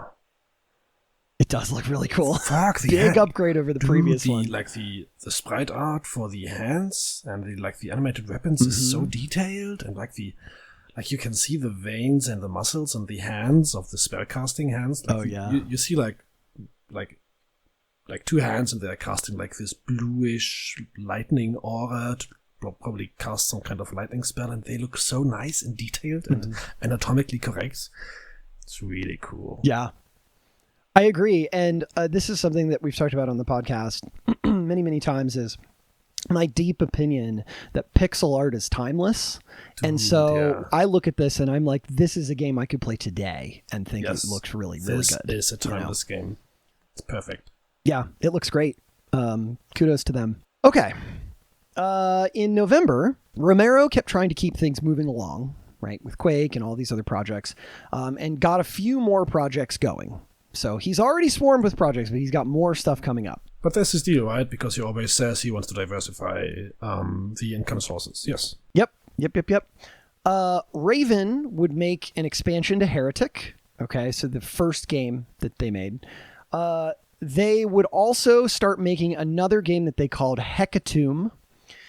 Romero talked to a big modding group that was making a 32-level Doom 2 mod, and Romero convinced them to get that together and release it the following year as something that they would call Final Doom, and they would sell it at retail. Cool. However, he said that with all of these projects, like, he is instigating all of these projects, he is managing all of these projects, but he was really trying to be hands-off, because he's really worried about Carmack, right? And how Carmack sees him at this time. And he said that, like, no matter what, no matter where things were, he always believed in Carmack's ability to come through with an engine. But, you know, it was clear that Carmack was going through some shit. In the middle of November, after 11 months of development, Carmack and Michael Abrash declared to the team that the engine was ready. Now, the real work would begin. The game was still going forward with what they envisioned. A medieval world, D&D style enemies, a big hammer you could smash things with. And then the team got together to talk about what the game is going to look like, and Romero is pumped. He's ready. It's time to make the game of his dreams. Like, genuine excitement. But the rest of the team does not share his excitement. Dave told the room that he thought that the hammer idea was cheesy. Remember, he had been trying to kill it for a while. Yes. And Carmack publicly agreed with him. Carmack said that most of the level work up until that point had looked more like a Doom style game, and maybe that maybe they should do something like that. And Romero's like, wait. We've been talking about making it this way for a year, actually more. And like, the hammer was on the cover of PC Gamer in October. Like, they had like put stuff out about like, this is what the game's going to be like. And we could just ditch that. And so the team goes round and round. And Romero's like, look, this design's going to be really innovative.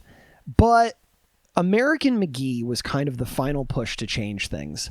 He said, "We're just burned out, John. We want to make this game and get it over with. We should just put Doom weapons in the game and call it done." Romero protested. What about all the fantasy stuff that the rest of the team had made? Like, they'd already made these levels, right? What about these assets? Would it take them another year to get to that point? And he's like, innovating is what puts us on the map. But the truth was, the levels that had been designed were just kind of experiments. They weren't actual levels yet. And much of it was going to have to be ditched now that the engine was out anyway. They have to remake them anyway, as they always have to when the engine gets updated, yeah. Yep. American, Sandy, and Dave all collectively pushed for just making another shooter and being done with it. They felt like they had been wasting effort for the last year, and they just kind of wanted to move on. Maybe they would just make Doom 3. They just didn't want to start over again. This is so surprising to me, because Quake is so culturally relevant, and it's amazing. Mm-hmm. But maybe this makes sense, because it perfects what Doom could not do yet. And because what I know of Quake, and why Quake is so important, is that it perfected the multiplayer experience. And that is what it's known for nothing else. Nobody cares about the Quake campaign. Nobody does. Quake had perfect multiplayer. And this is what it was used for. But also the 3D and how dynamic it was is so insane. And it makes me, it's so weird that they it just turned into what it is because they just didn't want to do it anymore. It's so weird. Yeah, they were just burned out after a year of insanity. Wow. Yeah, it's really strange. Carmack in this moment could have gone either way. Like, he's like, okay, I could go with this medieval thing. I could go with just slapping Doom weapons in the game. But he said that he felt that Romero didn't really have any ground to stand on. The only levels that worked at this time were ones that American made. There wasn't like a deep world to fall back on. Carmack tells Romero that he needed to give himself the freedom to back away from mistakes instead of pushing ahead. That's wise. And Romero it is, truly. Romero, however, is stunned because he seems to think that like the core group used to be of one mind, right? And, he is stunned that Carmack is listening to people who hadn't even been there for a full design cycle. Like, in his mind, they have not gone through a whole cycle of making a game yet. This is just part of it. So 5 of the people were just, they hadn't been there for a full cycle and they were burned out. And Romero thinks that their dissent is what swayed Carmack. And Romero says that he realized in that moment that, as I mentioned, that they weren't of the same mind. Their shared vision for what the company was going to be and what games they were going to make was over. The decision to, quote, slap Doom weapons in this engine and call it a game, end quote, really showed him that things were different. But they didn't just slap Doom weapons into the game. They will do more than that. Mm-hmm. They improve on it. But I will not get into it. But what's more interesting is that this is like typical relationship development, right? It's like people build something that has value and they value each other. And then the thing that they build, this relationship that they have, it becomes bigger than they themselves. And the relationship itself changes them, and it changes them in different directions, and they maybe not even notice. And then comes this moment of introspection, where you look at yourself and you look at the relationship, and you're like, fuck, these people are different than I remember. And these people were not part of the relationship the last time I looked inward. Maybe and then you your mind starts blaming things for it, but it's just how relationships and groups develop. Yep. And also, these guys are going through, most of them are in their early 20s or mid 20s. And, I look back at those times and I don't want to say that I think I'm a different person now than I was then, but, you learn and you grow and you figure out the kind of person you want to be, and you have experiences that sort of push you in one way or another. And all of them are sort of at this very pivotal moment of personal growth. Dude, the way the time between 20 and 30 completely changes you is insane. Yes. Yeah. Oh, for sure. So after several hours of arguing, Romero finally gives up. He said, quote, as a team, we've reached a decision. I'll redesign Quake as an FPS and use as much of the game as we've made so you guys don't have to redo everything. And here's another quote. I don't want to understate the grief I felt here, though. On the drive home that night, I rode in silence the whole way just thinking about it. Together, Carmack and I had built some great games and a lot of great memories. Now our paths were beginning to diverge. When I got home, I sat in the driveway for a long time. I didn't want to talk about it once I was inside either. End quote. This is really affecting him. It's okay to be sad. Yeah. It is. For various reasons here. Yeah. Romero set himself to the task of pivoting the work that had already been made to an FPS. If this is what they were going to do, he's like, I want to do it well. It's got to be good. It has to be id quality. But the changes were going to take a while. So there was no way now that they would make any of their suggested release dates. I think I have some pictures here. Yeah, okay. Here's the office. We'll get to what some of these mean here in a minute. The one on the right is a good example of something I'll show you in a minute. But on the left, you got Carmack here working on his computer. Notice he's wearing a 9-inch nail shirt. Yes. Right? There's Romero. He's got his signature long hair. He's got some headphones on. We will discuss sort of a larger implication of some of these pictures here in a moment, but hang on to those. Okay, so they brought Sandy off of Strife, Sandy Peterson, to do more work on Quake. Okay, so they're pulling him from that project. Now, this is a little ahead of the timeline, but what would eventually become Quake's storyline would fall into Sandy's hands, as well as a bunch of levels, which I think if you know anything about Quake's story, it makes sense because Sandy's into sort of like old god type shit and sort of like this weirdness. It all makes sense given his previous background working on Call of Cthulhu. They bring in Tim Willits as well.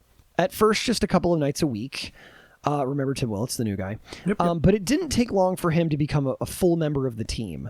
Early on, he really latched himself onto Romero because it seemed like he wanted to learn as much as he possibly could about level design. So he's just kind of like attached to the hip to Romero. Plus, like, this is a guy who joined up because he was making Doom mods, right? Like, I can imagine there's a little bit of starstruck there. So some of the tension in the office dissipated, and the team had a bit of a morale boost with the new focus. Romero had a design document in early December that went like this. The game starts in a military base, but then you use slip gates to go to different places, mostly medieval levels. You needed to find keys to fight old gods and destroy them. They would group levels by designer so that they flowed better. There were enemies that he whipped up quickly, including some quick boss designs. They sat with the team, went over the changes, and got to work. The team was excited even though things had been rough. They thought, well, there's still a lot of fun to be had with making a new 3D FPS. The team had slowly started taking over the office building that they were working out of, and they started to ease out other companies, except their dentist neighbor, because they really liked him. So they'd kind of like try and push other companies out to take over more space on the floor, but they liked dentist guy. He got to stay with his screaming patients. And maybe his dental hygiene, maybe it also improved their dental hygiene, and they could go to a dentist quickly. These guys definitely need someone to take care of them. They absolutely do. So because they needed more space, they started kicking out walls and expanding. And they had all of these like network cables hanging out of the ceiling. There's all these electrical wires hanging about. And with that, Carmack pushed for changes. Carmack suggested that with all of the walls being torn down, okay, that maybe they would bring everyone together into the same room so they could all work together right next to each other. One big workspace where he could watch them. Oh, man, oh, no. Just give people their space, man. So now they're all crammed together. So you can see, if you look, like Abrash is there. You can see what I think that's Adrian in the background, and sort of like I'll have another picture from a different vantage point from an event they did there later, and you can kind of see the disheveled state of the office, but they're all in this same room. Okay. So they're crammed together. They got wires everywhere, all eyes on each other. Debris from the destroyed walls is just covering everything as they worked. It was dirty and there was nowhere to hide. Romero said he thought to himself that it was no longer fun to work there. Now it had just become shut up and work. Good job, Romero.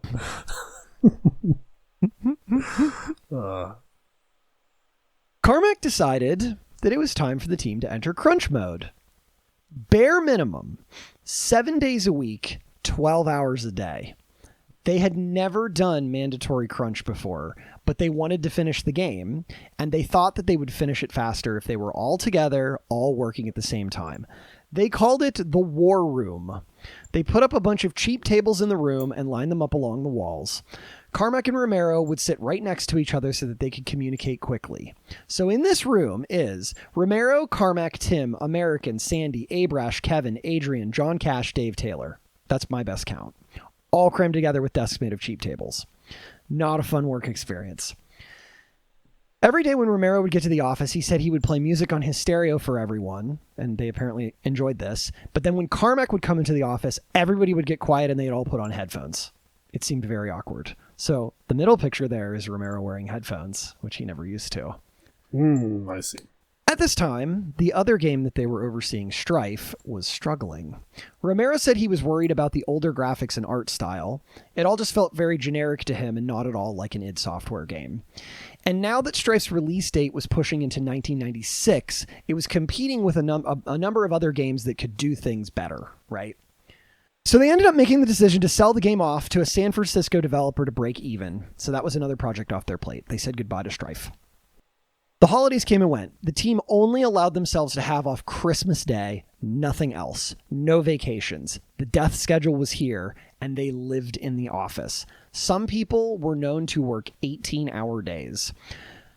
I have read several accounts from several people who worked there that all the camaraderie was gone, all of the fun was gone, that it was just miserable. And it was during this time that John Romero started preparing himself to leave id Software. Yeah, fair. I get it. He saw... Yep. He saw the writing on the wall, but he wanted to see Quake through. Romero's push for what he saw as innovative design was not happening, and the team had clearly begun to splinter. Quote, "It was no longer a fun place to make fun things," end quote. Now, I couldn't find an exact date here, but sometime around early 1996, Dave Taylor made the decision to leave the company and focus on his own company. Remember, he had started that thing, Crack.com? Yep. Now, Sandy Peterson, who speaks very candidly about these times, claims it was because of the, quote, sucky work atmosphere, but I could not actually find a stated reason or much about it other than that Dave wanted to go work with his own company. Yes. Now, American McGee had been pretty close with Dave and was very sad to see him go. Here's the current team lineup that I've got with more updated pictures of everybody. We're going to get into some speculation here, okay? I want to be very clear that nobody from this team has ever mentioned this person by name, all right? But you can fill in the gaps and pretty easily tell who they're talking about. All right. Sandy Peterson has done some interviews and some YouTube videos where he's talked about a particular guy that he felt was a big problem at the company at that time. Quote, "They brought in a guy, he was actually a designer, who was a snake in the grass, whose purpose was, who considered his enemies to be other rivals inside the company instead of other companies." Okay? So they bring in a new guy who sees rivals from within, okay? Sandy refuses to say who this was, and I think that's a smart move. But if you do some deduction, you can make a solid guess on who he's speaking about. Who were the level designers at the time? Sandy, okay, so he's not going to say that about himself. American McGee had been there a while. John Romero, and Tim Willits. Remember Tim? That guy. The internet collectively thinks that the person who caused problems here was Tim Willits, and there has been some light but very indirect corroboration from others on the team about this, so just keep this in mind. I'm not going to call him Snake, but that's what Sandy does to keep things civil. Okay, let's keep that in mind.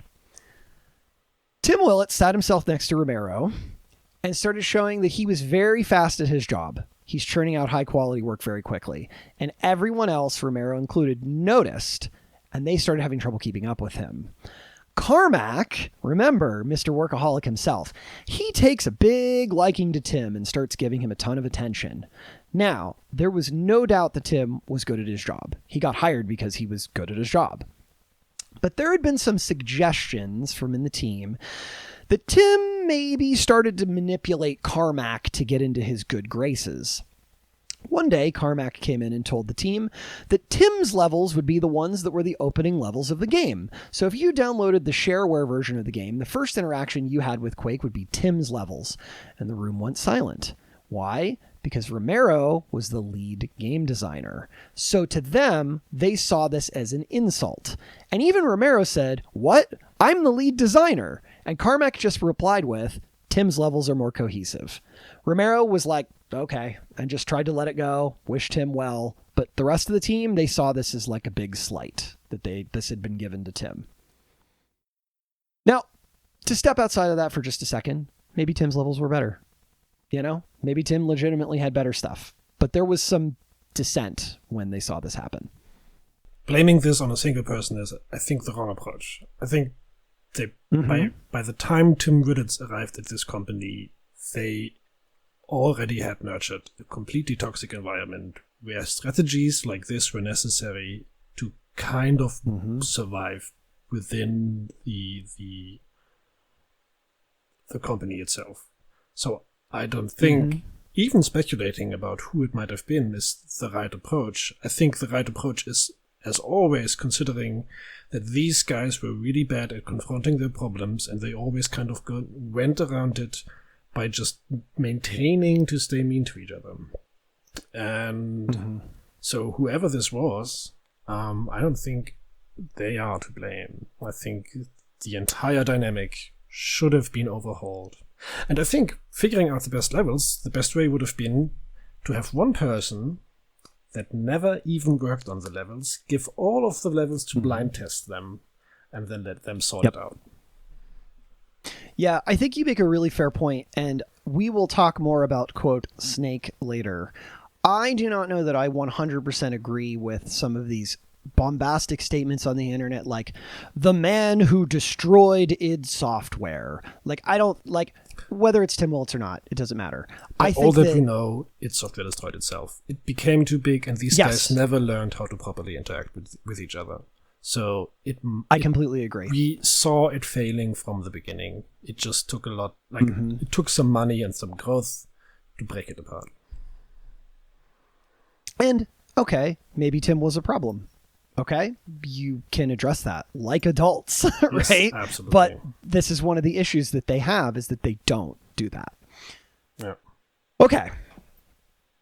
In January of 1996, John Romero decides to give his old friend Tom Hall a phone call. They had found a friendship again, and Tom was explaining that his time at Apogee had not been going well for him. Apogee had changed their name to 3D Realms and had tasked themselves with making games that would beat id Software. If you remember, they had created a game called Duke Nukem 3D, which was doing well. They had also shipped Rise of the Triad, which was another shooter, and that was mostly Tom's baby. And Tom was working on a game for them called Prey. But Tom said he felt like he did not have an opportunity to express himself with his own ideas. And Romero is like, yeah, I'm basically experiencing the same things. He wanted to do something new, but he felt that no matter how hard he tried, Carmack just wanted to keep making Doom over and over and over again. He considered leaving the company after Quake was finished. So he's got this idea that, like, he might leave. And it was during this call that Romero suggested to Tom Hall that maybe they should start a company together. A company where design drove games, not tech. Quote, that would be a dream, end quote, Tom said to him. So they hatch a plan that when Romero is done with Quake, Tom will leave Apogee / 3D Realms as well, and that they'll start a company together. Now, as Quake development churned along in the early part of 1996, Romero tried to calculate how long it would take at their current trajectory to finish the game. With all the elements they had in, he guessed it would take them another year. So he cut out a lot of the story aspects. He cut out most of the old gods that they had considered putting in the game. Level design became linear, distinct episodes. They made a hub level to show the episodes of the game. Since the game would no longer be a medieval setting, they changed the main character away from Quake and his hammer to a space marine with guns. They needed a way to tie it all together. They have all these weird, disparate settings. So Sandy came up with a story that went like this. You get the phone call at 4 a.m. By 5:30, you're in the secret installation. The commander explains tersely, it's about the Slipgate device. Once we perfect these, we'll be able to use them to transport people and cargo from one place to another instantly.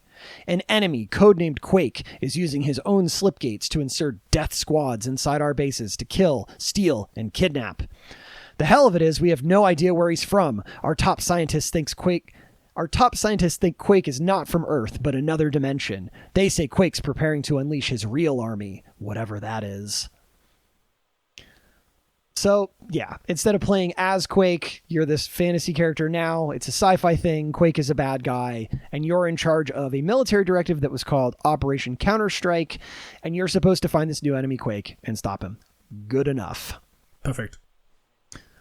Yep, so they make a bunch of slipgates in the game. The slipgates let you go to different worlds. Now they can use all these old assets, right? Or at least some form of them. Sorry, and it's set up perfectly in a way that does not have to care about cohesiveness. You can just do whatever you want. Yeah, I thought it was really smart. Yeah. Yep.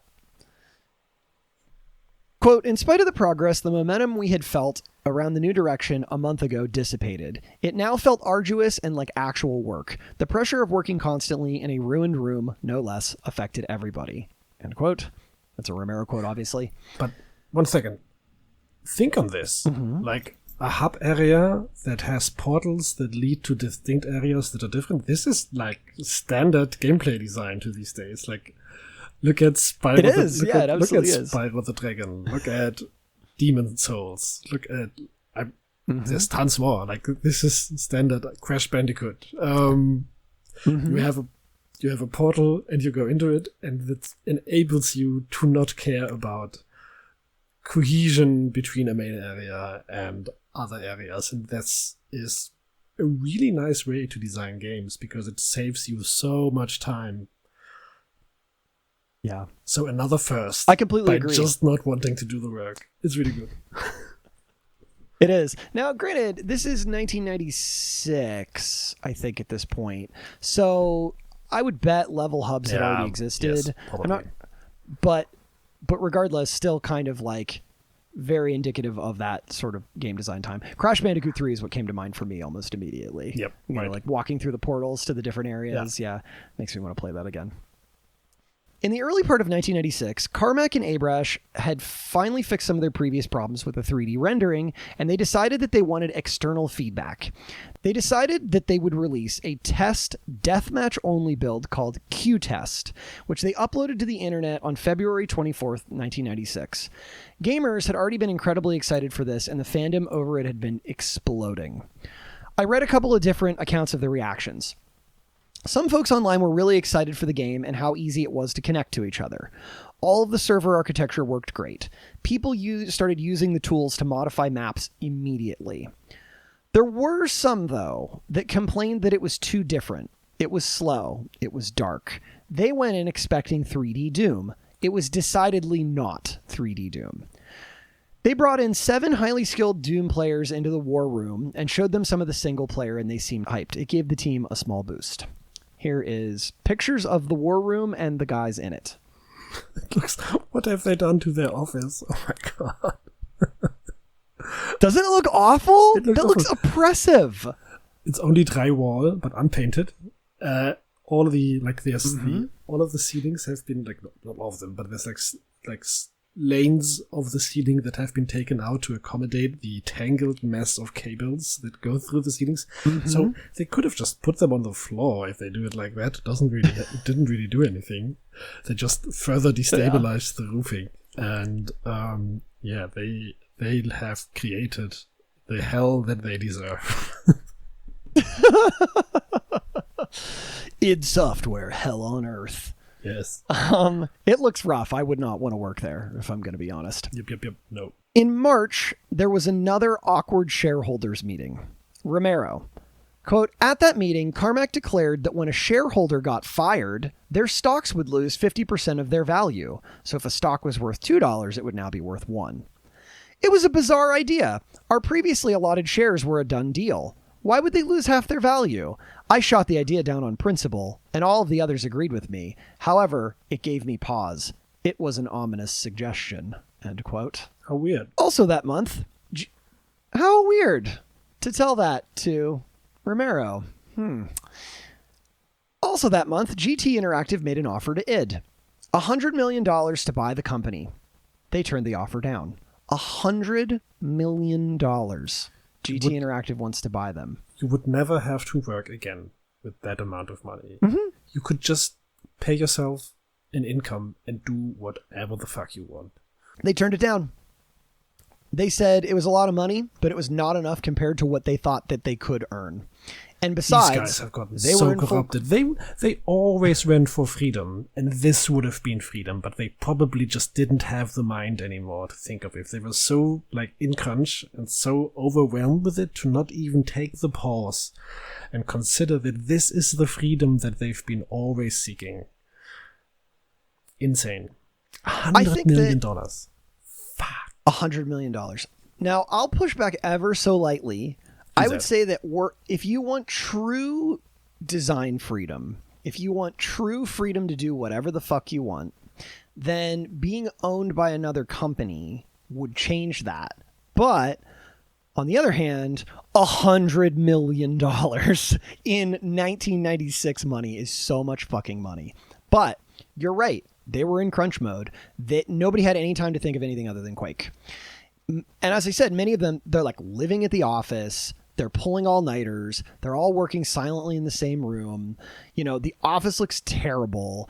And frustration was high. Basically, they'd get frustrated. They might just throw computer parts at the wall that would get stuck there and hang there.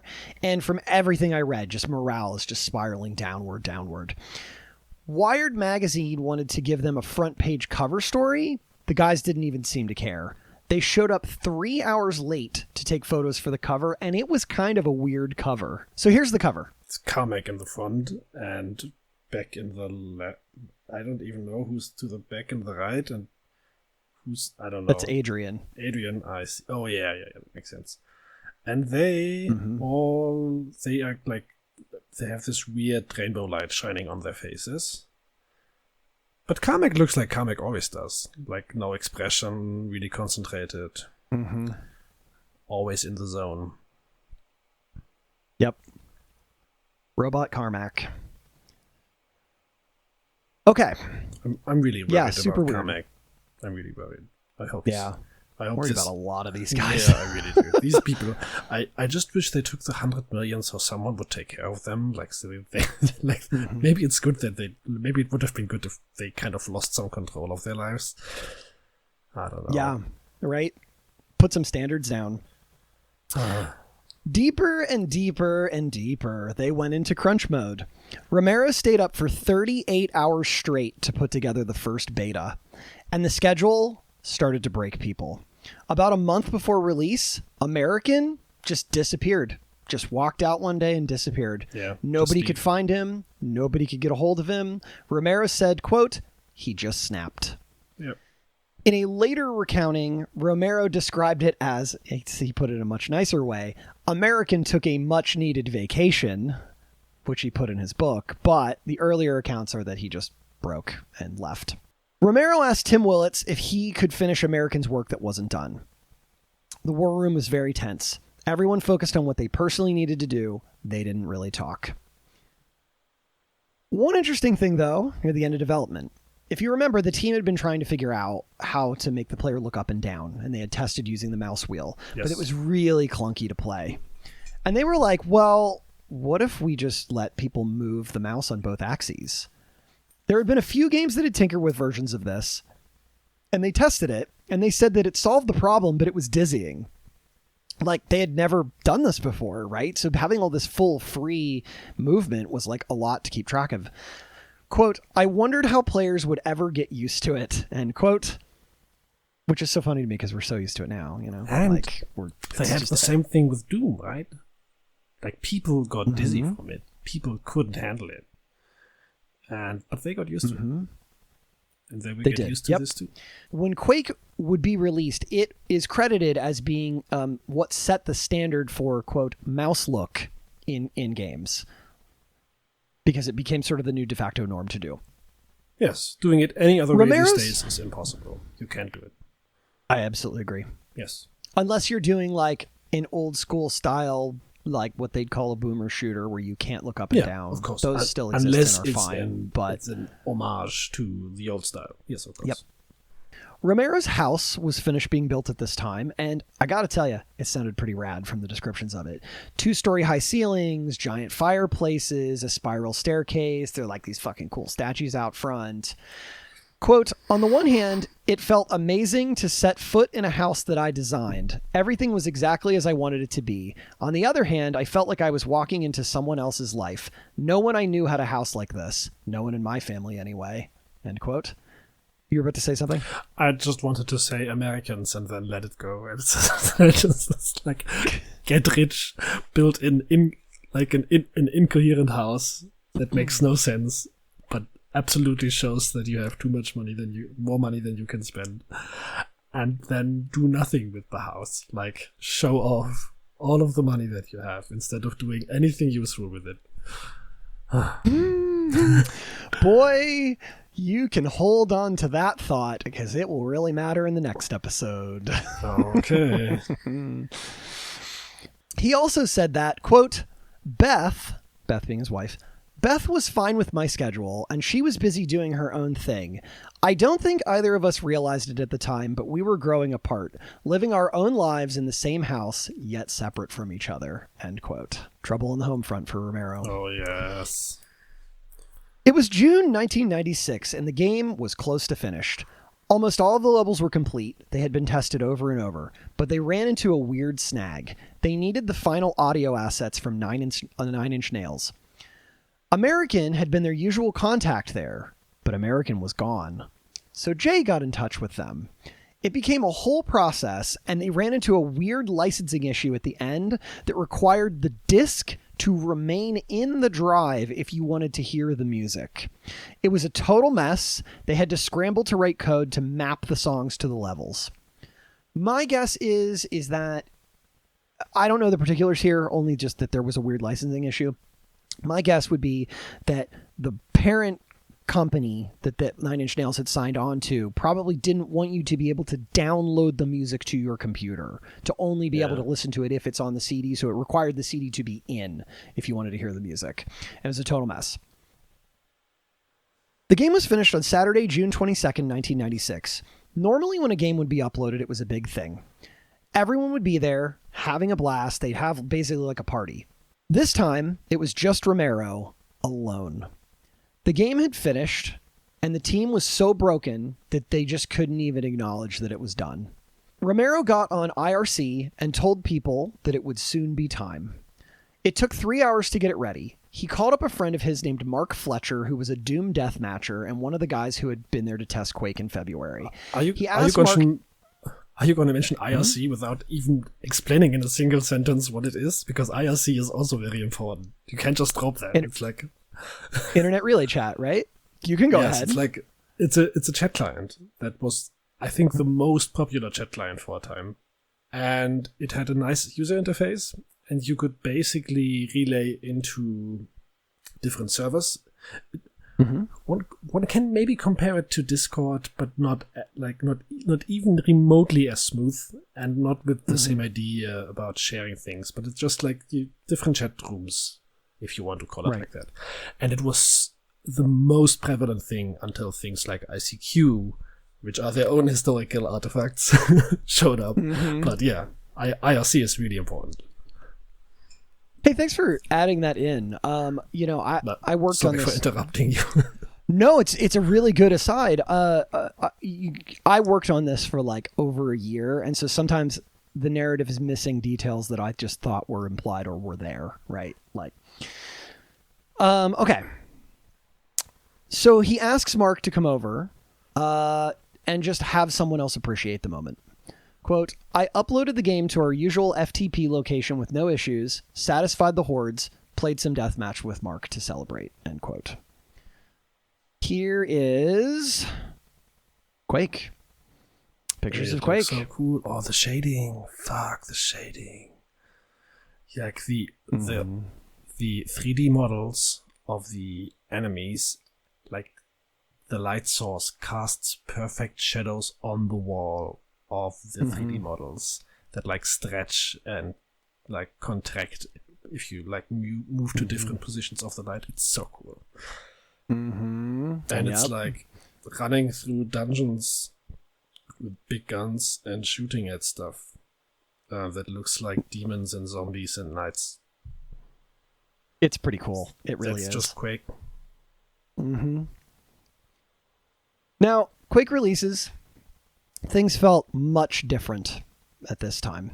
Quote, "The empty office was, in a sense, a reflection of the energy we had left." He also said it felt symbolic of the end of an era. Romero took 2 weeks off for vacation. He said he does not remember most of it. Much of the team took time off as well. Romero got back and spent some time putting together Quake's shareware CD and mastering Quake's retail CD. Now, Quake had this thing where the shareware version actually had the entire game on the disc, but you had to purchase it to unlock the rest. Okay. This was, I don't remember if we talked about this earlier, but this was like a Mike Wilson kind of idea that they would sort of like take the full game, lock it. You'd have to buy it ish to get a code, but you had the full game with you. And there was like something where like he got a deal to like sell copies of Quake at 7-Eleven just so that like everybody could get them. Like it was just supposed to be everywhere. Yes. Seemed like a smart idea at the time. One less disc to send people, right? So instead of sending them the shareware disc and then also sending them the full disc, you just send them the shareware disc, which is the full disc. More on that in a moment. We'll come back to that. The initial response to Quake was high. Sales started pouring in. We'll also talk about that in a few. A week after release, some friends of Michael Abrash show up at the office. They were 2 guys named Gabe Newell and Mike Harrington. No, Gabe. They were both millionaires from having worked at Microsoft, and they had just started up a new company called Valve Software. They were there because they wanted to license the Quake engine to make a game. Romero sat and spoke with them for hours, talking to them about what it took to make Quake, what it might take for them to put together a team to make a game of their own. He told them that most importantly, the game would need a lead designer to manage a design team. They left with the Quake source code on a CD and flew back to Washington State. They made Half-Life from that, right? They did. That will come up briefly in the next episode. Yes. But yes. And Half-Life will then be... That is so... I never thought of this connection, but that means that Half-Life is directly connected to Doom. Mm-hmm. And I think it fits, because Half-Life, in my heart at least, is equally culturally relevant, because Half-Life then perfects the story-driven first-person shooter. That I will agree with, because for what sure. Because what Quake and Doom never managed to do was telling a story. Yes. Or not a good one. And Half-Life is just insane. Yeah. The things Romero does later will also tie into this conversation too. So we'll get to that. American came back to the office. So he's like, they're like, it's okay. He comes back. He's in good spirits. He's recharged. Romero, even though he had been sort of planning to leave, he starts talking to people on the team about what Quake 2 might look like. Like maybe he hadn't internally accepted yet that he was going to leave id Software. Romero decides, though, he's going to call up Ron Chamowich from GTI. So the guy, who's been running sort of their publishing arm for a while. He starts talking about whether GTI might have interest in publishing games that Romero and Tom Hall would make. He tells Ron that they're going to put together a company called Dream Design, and that GTI could maybe fund their next project. He also asked if their conversations could remain confidential, because he's still working for id. But it seems, and no one knows this for sure, but it seems like the discussion of this conversation, like what went on, leaked and got back to id Software. Yeah, a confidentiality agreement is not a confidentiality agreement. So if you ask someone to not leak someone, they will definitely leak it if it's in their best interest.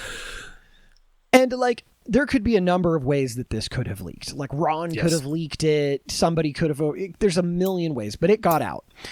Adrian was on vacation and got a phone call and was told that he needed to come back from vacation for an emergency meeting immediately, which he did. Carmack, Adrian, and Kevin have lunch at a Mexican restaurant that day. Carmack announces they can't put it off anymore. Romero was no longer pulling his weight, and he needed to go. Adrian was very upset, but he said that he only saw 2 choices. Either Romero would need to be pushed out, or Carmack would likely try to dissolve the company. Yep. Kevin also agreed that it was time. While both of them had very much aligned themselves with Romero over the years, they had finally thrown their lot in with Carmack. The divide between Romero and Carmack had grown large. Carmack thought that Romero was no longer the programmer that he once was. Romero thought that Carmack was no longer the gamer that he once was. Carmack wanted the company to stay small and highly focused. Romero had big dreams, lots of projects, and wanted lots of progress. There could not be both. The next day, Romero walks into work. He gets called into the conference room. Carmack, Adrian, and Kevin are all sitting around the conference table. There's an awkward silence for a minute. Carmack pulls out a piece of paper and hands it to Romero. He says, "We're still not happy with how everything's going, you know. This is your resignation. You can sign it." Carmack during this time accuses Romero of many things and just lays into him. Romero said that even though he had seen all of the signs, made contingency plans, and had thought about leaving for a long time, all he felt in this moment was shock. He shoots back. "Wait, don't you mean a year ago I wasn't working? Because these last 7 months I've been killing myself. I've been killing myself to make Quake." Carmack says to him, "No, you're not doing your work. You're not living up to your responsibilities. You're hurting the project. You're hurting the company. You've been poisonous to the company, and your contribution has been negative over the past couple years. You needed to do better, and you didn't. Now you need to go. Here's a resignation, and here's a termination. You're going to resign now." Romero says, "Really? I worked 7 months in crunch mode and I am hurting the company?" Carmack says, "That's where we stand." This is so sad. Because it really you have two people that found each other when they had nobody that understood them. Yep. And they met each other and they instantly clicked and had this connection that nobody could understand, and they could talk about things that nobody could get. And they've hurt themselves with their work so much that they now have stopped appreciating what that other person gave them. Yes. Or what each person could contribute to the other. And that's a good lesson in start your marriage therapy early, guys. Don't start it when it's too late. Start it early. Because you gotta save your relationship before it's broken. Afterwards you can't. It's true. One of the greatest things that you can learn, speaking as a guy who's been with his significant other for a decade, one of the greatest things you can learn is conflict management and conflict resolution, and understanding where the other person's coming from, and being willing to compromise and meet that person in the middle. And further, to have the self-reflection to, maybe if you don't feel it in the moment, to look back and realize that maybe you were wrong or that you contributed, right? Like, those are really important things to maintaining a healthy relationship over a long period of time. And I didn't mean to turn this into the marriage advice podcast, but they're also very useful skills to have with other people in your life as well. It's a absolute parallel. These two people agreed to share their life and their their finances together, and there isn't much more about being married. Though I don't see a huge difference. Well, I mean, I know there's a few more things about being married, but there's, these are essential segments of it. Like, this is. I agree. Yes. Well, back to the dissolution of this marriage. Romero sat there for a while and was very quiet, just staring at Carmack in silence. Adrian, in particular, in this moment, seemed very sad. He says that in retrospect, Romero says that in retrospect, he thinks back to the folks in that room and that they knew that if they didn't push him out, Carmack would leave. It was Carmack or Romero, and Carmack had the engine. He said that in that moment he felt the bit flip. He wouldn't let this get him down. He wouldn't let anything else get him down in his life. He starts thinking about the company he's going to make with Tom and how nice that is going to be. On August 6th, 1996, Romero signed the form and handed it to Carmack. He cleaned out his desk and left id Software. Carmack said that he didn't feel sad at all. He said that he only felt relieved to see Romero go. Now, Romero is gone from id. Did they ever speak again? Do we know of that? Did they ever? Do you want that information now? Maybe I'll wait for episode 6 where you kind of tell me all about everybody. I will tell you that both of them have looked back on this moment and said that there were ways that they could have managed this much, much better on both ends. And that they look back and, like, when people ask them, are there paths forward? Could you have still been working together? They both almost unequivocally say yes every time, but that they let it get to this stage where this happened, and they both are like, it didn't have to. Yeah, I get that. So Romero's gone from id. We will talk more about John Romero in the next episode. But before we finish up this one, we're going to talk about Quake, how things went after his departure, and changes that went down at id. The shareware gamble, huge mess. id was trying to cut out the middleman and have people get the shareware, right? So they place an order, they call id, they get a password. The game got hacked almost immediately. People started sharing how to do that. What a dumb idea, right? I guess at some point, id tried to stop selling the shareware version because they knew how quickly it could be hacked, but they couldn't stop part way. So it ended up there were 150,000 CDs with Quake on it sitting in a warehouse that were never going to be sold. Mike Wilson told GTI that they not only had to take the hit for the remaining inventory, but they had to increase id's royalty before they were allowed to put Quake on the retail market. Ron Chamowitz from GTI is pissed. They had already made him wait until after the holidays to get a crack at selling Quake. The shareware thing was bad for sales because now there are just free copies of it out there on the internet. And shortly after, id decided they were going to part with GTI. They're done. And Ron is like, good riddance, get out. The problem is especially the low threshold free copies. Yes. Because there's always free copies of games online. Mm-hmm. But if you give the people, if they only need to know the password, and when I was younger, I played shareware games that also unlocked with passwords. Mm-hmm. And this is such a terrible idea. Mm-hmm. And the low threshold is that you already have everything and just need the password. And if that is the only step you need to take, people will immediately do it. I think if it's more complicated than that, people will usually kind of be at least hesitant to pirate a game. Right. Or like that is not even pirating. The creation of CD keys, right? Like CD keys sort of took this a further step forward, right? That you had to have a CD key to play the copy of the game, but that wasn't really a thing from what I can tell at this time. Maybe, I don't want to say that definitively. I'm thinking maybe Warcraft might have come out already. I'd have to think on the timeline here, and I think that had CD keys. But regardless, this idea, in theory, was like, get it into as many people's hands as possible, and then they just hacked it. So... But overall, Quake got great reviews when people got it into people's hands. But note that on a like sort of a scale here, it didn't make as big of a splash as Doom did. It's my own conjecture, but if I had to guess why.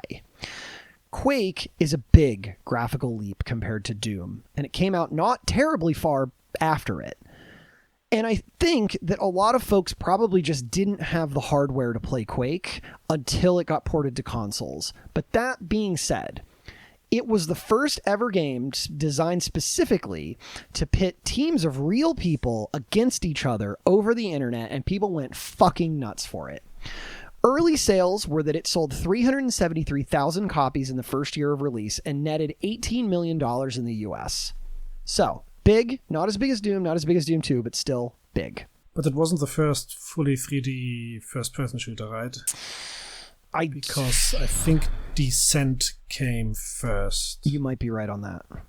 I feel like there was also a game, maybe a Terminator game that came out before this. But it did innovate on the team gameplay. Yeah. Descent came out 1 year earlier. There you are. I liked Descent. I love Descent so much. It's such a cool game. Descent really threw me for a loop, though, when I was a kid, because you'd start to lose a sense of what was up, right? Like what direction. You'd get all... You'd get all... Oh, man, so good. I used to play the shit out of that game. You get so confused. It's like if you can, like, Descent is a good game. Imagine it as you kind of fly a ship, and it's not a first-person shooter as we imagine it, where you play like a walking person, but you play in like a ship, and you fly through this very narrow, like, inside of a space station or something. I don't even remember the story, and you have to shoot other floating enemies. Yeah. And it's really cool. It is really cool. I wonder if it holds up today. I would be curious. Like, I've gone back and played some of these games to get, like, into the sort of the mindset of, like, what they were like at that time. Or if I couldn't get a copy of them, I, like, watch videos of gameplay and stuff. I would say, like, Wolfenstein does not hold up to me. The control scheme is terrible. So I would be curious to see if I would still enjoy Descent. But I know that Doom holds up. It does. And but Descent would interest me as well, yes. Yeah. Okay, so I have some... And Quake definitely does. Quake is such a smooth game. It is, still. It will definitely hold up, yeah. So I have some side stories about the release that sort of talk about the greater culture and things that came about because of Quake. Because of the programming language Quake C, players could make all kinds of maps, but it was more than that. It was robust enough that they could build new games within the engine. So Quake started to push the modding community further and further than before because players had so much space to be creative. And one of the mods that came from this was put together by a team of 3 people. It was a multiplayer game that divided people into teams who would battle each other for various missions, and they called it Team Fortress. Yes. It became one of the most popular mods, like, maybe ever, right? By 1999, they teamed up with Valve to create a remake of Team Fortress for a retail release, which then, of course, later became Team Fortress 2. Neat. And Team Fortress 2 is still huge, right? Yeah, people still play it. I'm always confused that it still is, but it's like one... I don't want to make up numbers now, but it's still a commonly played team shooter. Yeah. Which I find fascinating, because team shooters don't live long these days, but Team Fortress somehow manages to do it. And the first Team Fortress was a fun game. I played the first one a lot. I never played the first one. Because it was one of the games that you could easily, like, if you had the, like, old Steam, yeah, the normal Team Fortress was easy to get. Yeah, I never played it. If you just got the orange box, and then you could just play everything. Was that even the orange box? Like, there was a collection of games that Valve just sold in a bundle, and you could get it all. The orange box, from my recollection, the version I played on my Xbox 360 was Team Fortress 2, all of the Half-Life stuff that was out at that point, and Portal. That was what was on the orange box from what I remember. Yeah. So I've never played... So I played the orange box, but I've never played Team Fortress 1.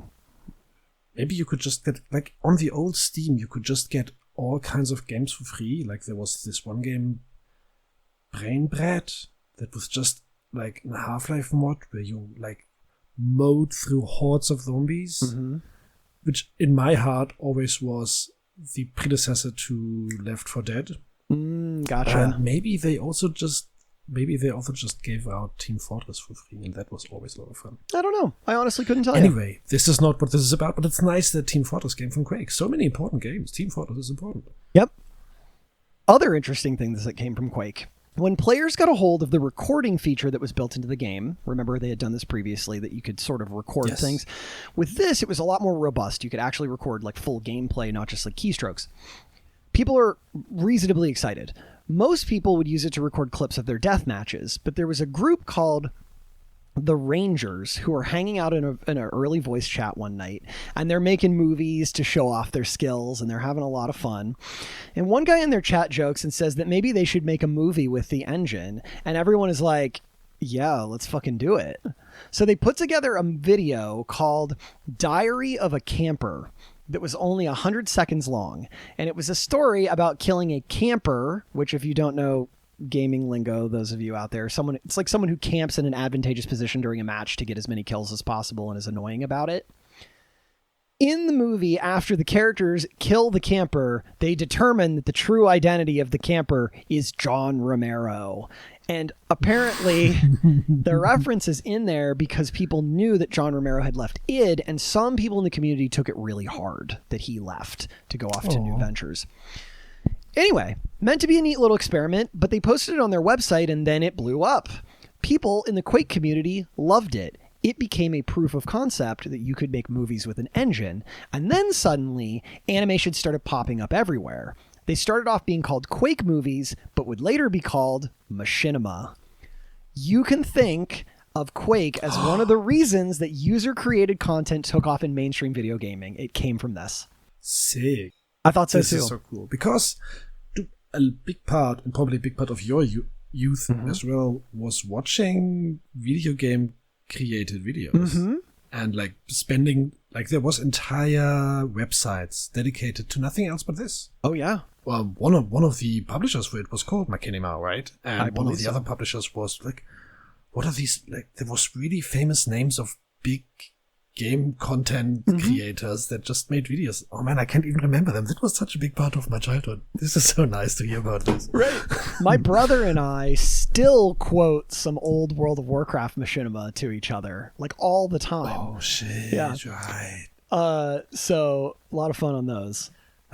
Like in Warcraft 3, you could create like edited maps, and some of like, and then on Battle.net you could like pick certain fun maps and join them and play them together. And some fun maps you would not play, but they would just be some kind of animation that you would watch. Yeah. And it was such a fun thing to do. And like, I think like half a year ago with a friend, we both had this revelation that we both watched these a lot and spent a lot of time as kids, and then just looked them up on YouTube to watch them again. It was such a weird feeling to look at these again, because you knew that like you wasted so much time on that stuff. It was so cool. And it was, oh man, the things that you'd laugh about that you look back and you're like, I don't know that aged well, or the jokes don't hit as hard, or like they're just really childish. No, right? Don't. But still fun.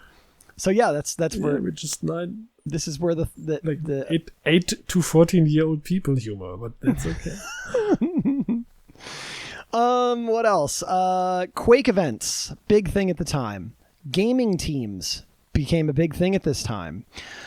Some groups wanted to start treating top talent as cyber athletes and giving them sponsorships. The guy who won Judgment Day, the party I mentioned, ended up getting a sponsorship from Microsoft, for example. And so like you're starting to see this sort of modern gaming scene take off when you can connect to people on the internet like this.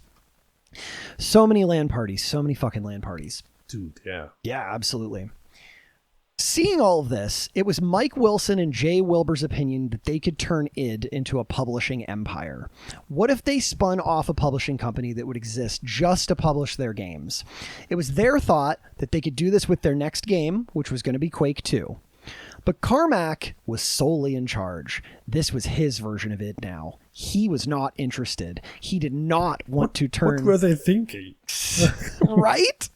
Carmack just staged a coup because he does not want to do that. He hates other projects. He just wants to make Doom over and over again.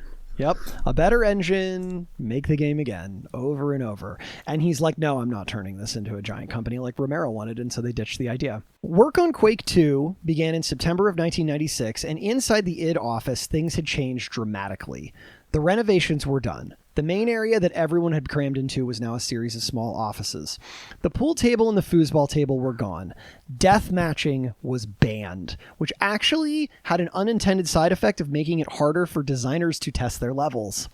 The aura inside was described... Dude, follow the fun. You gotta play your games. I agree.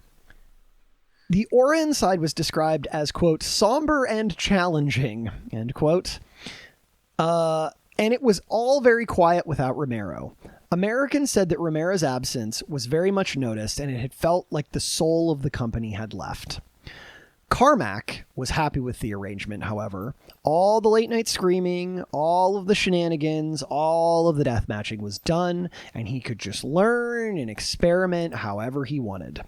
In one such experiment, a company called 3DFX asked him if he would port Quake into a programming language called OpenGL. The reason that they wanted this was because they produced graphics cards that would accelerate 3D graphics, which had previously only really existed for arcade machines. A bunch of startups had seen its success and decided to start creating 3D acceleration hardware for PCs. Carmack takes a weekend, ports Quake to the new language, and released it on the internet for free. It was faster. It was smoother. Hardcore gamers started to freak out at the difference. Other programmers then, seeing this, started programming for the new cards, which created a demand for them, which caused more manufacturers to get into 3D acceleration, and then an industry sprung up. He put together a project he called Quake World that improved Quake's networking, and the multiplayer was working great. Carmack was thrilled.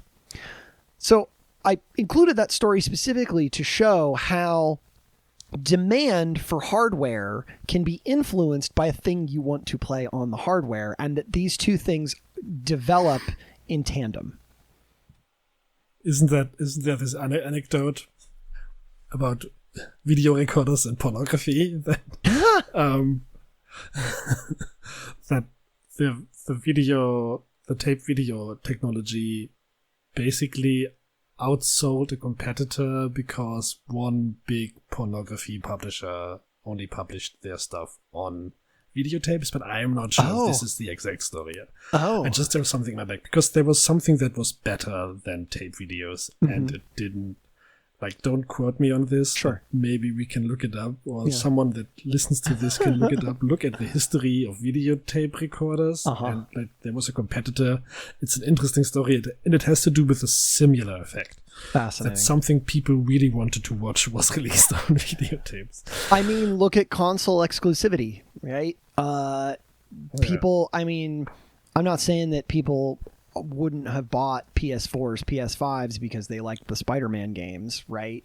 But if you could get it somewhere else, would that have pushed you, right? Like, I bought a Nintendo 3DS specifically for the purpose of playing Pokemon games, and I've never played another game on them other than Pokemon games. I have a 3DS, and I just wanted to play Pokemon. I could play it nowhere else. I bought a Switch for Zelda, and that's okay. Yep, right?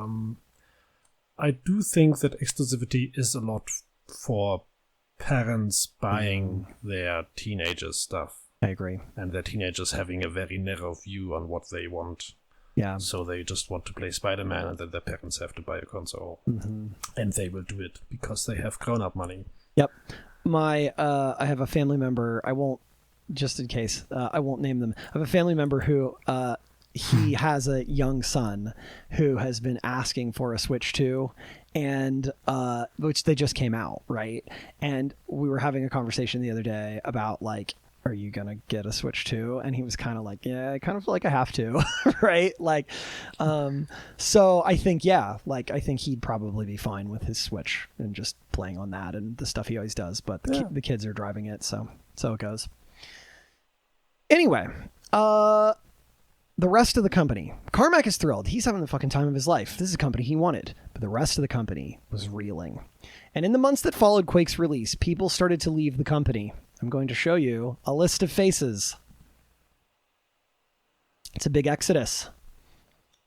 Oh, Abresh even. Abresh leaves, Sandy Peterson, Sean Green is gone, Mike Wilson, Jay Wilbur. These are important people. Like, Jay Wilbur was big from the start, right? He was at Softdisk. He was. So let's talk about what happened to them. Some of them we'll revisit. Michael Abrash left to go back to Microsoft. Remember when Bill Gates... His buddies were millionaires now. Well, remember when Bill Gates talked to him and said, if you leave, there were plenty of people who left Microsoft and they had a bad time and they came back? What did he do? He went back to Microsoft. He went to go work on natural language research. Microsoft was much more structured compared to id, and things were pretty bleak. He decided to leave. Sandy claims that he got really depressed after the release of Quake, and he started looking for other work. At some point, he was told he was being let go, so they fired him. He then left to go work at Ensemble Studios. Okay. Sean Green and Mike Wilson let id know that they were going to leave as well. They left voluntarily. They were off to work with John Romero at his new venture. That will be the focus of our next episode. We still have plenty of weird story to get into before we finish this sort of long arc.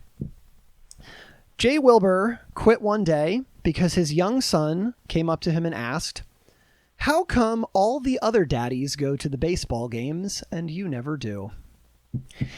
That hits hard, man. He left the room crying and went to talk to his wife. It's good that at least at that moment he quit. Yep. He decided... He had the money to do it. He did.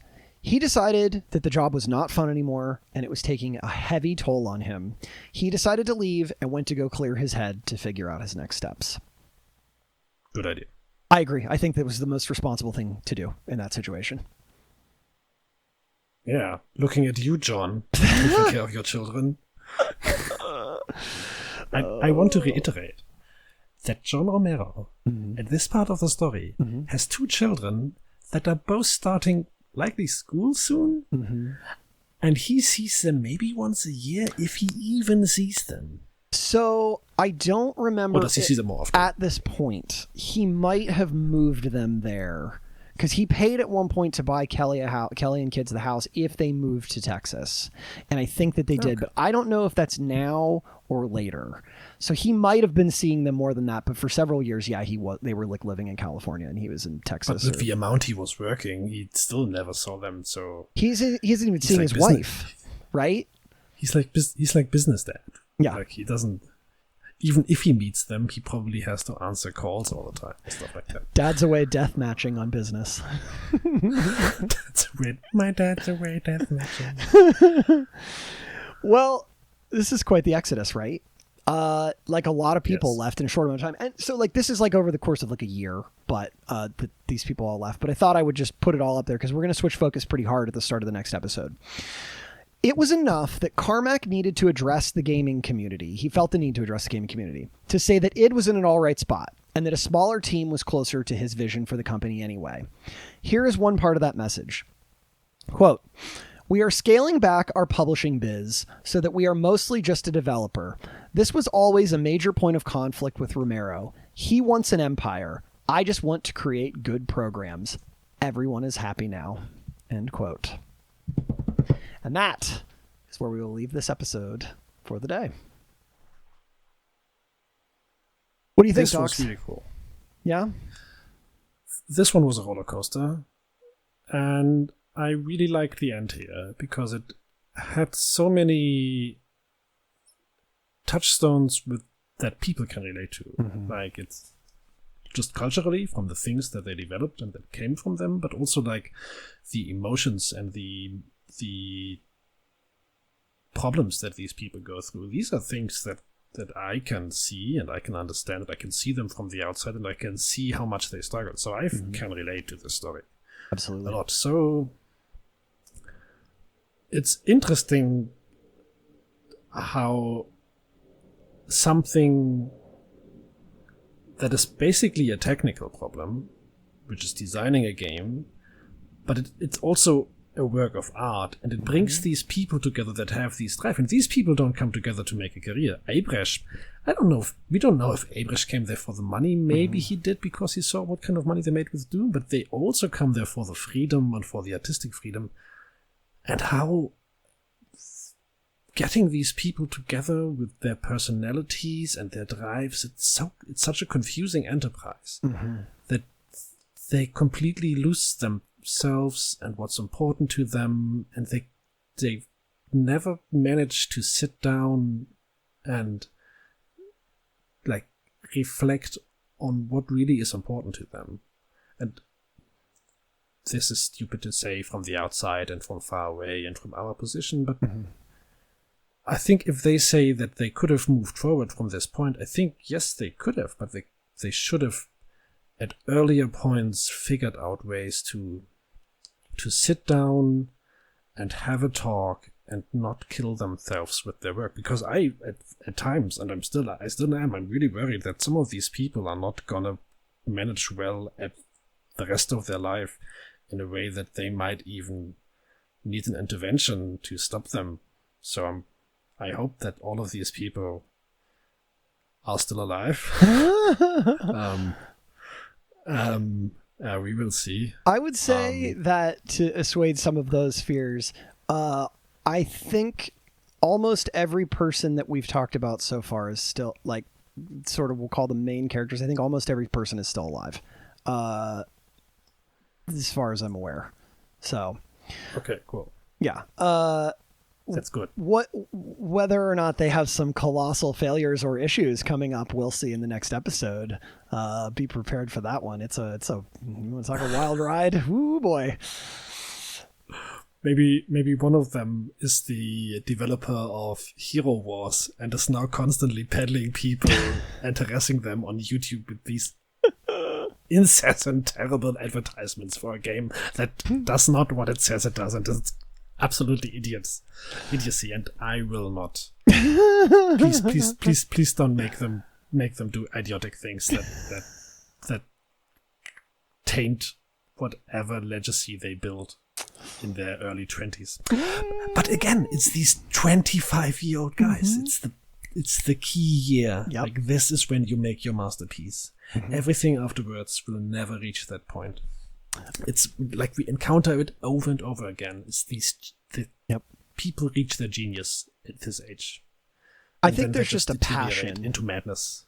Yeah, I think there's just a passion that you don't. I'm not saying that you get older and you don't have passion, but like I think your 20s can be a really, depending on if you have children or not at that time, but I think your 20s could be a really interesting time for a lot of people because you might be getting just out of college, you're old enough to be on your own, you have a lot of time, you might not have a lot of commitments, right? And you can just throw yourself into whatever your dreams have been, that in ways that you can get weighed down as your life continues onward. And that's not to say that older folks don't innovate. They innovate all the fucking time.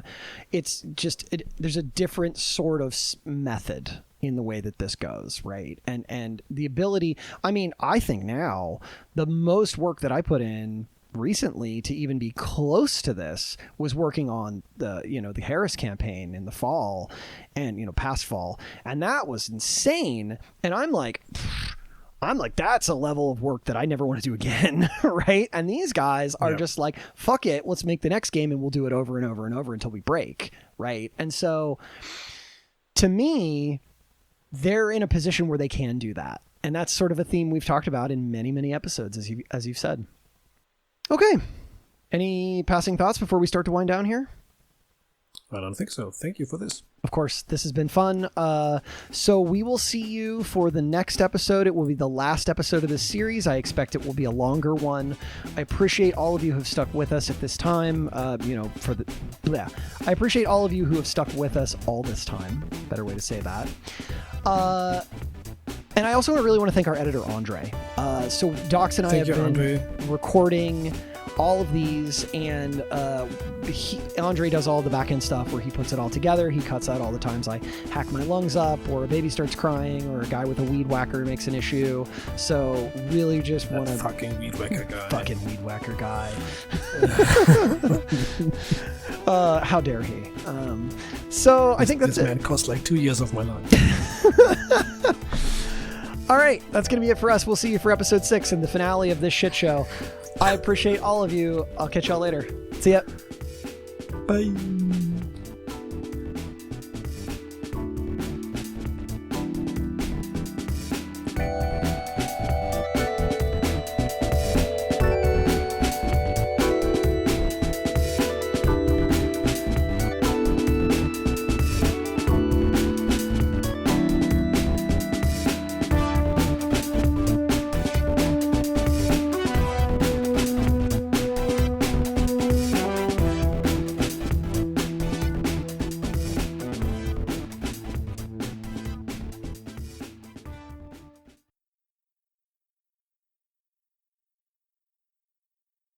No, I fucking hate ads, right? Like, especially the worst ones are like not like when they start them at the beginning, but like when they're in the middle of the episode and you're like so into it, and they're like, also, have you ever heard of Mott's applesauce? Mott's applesauce. It's the blended apples that you need.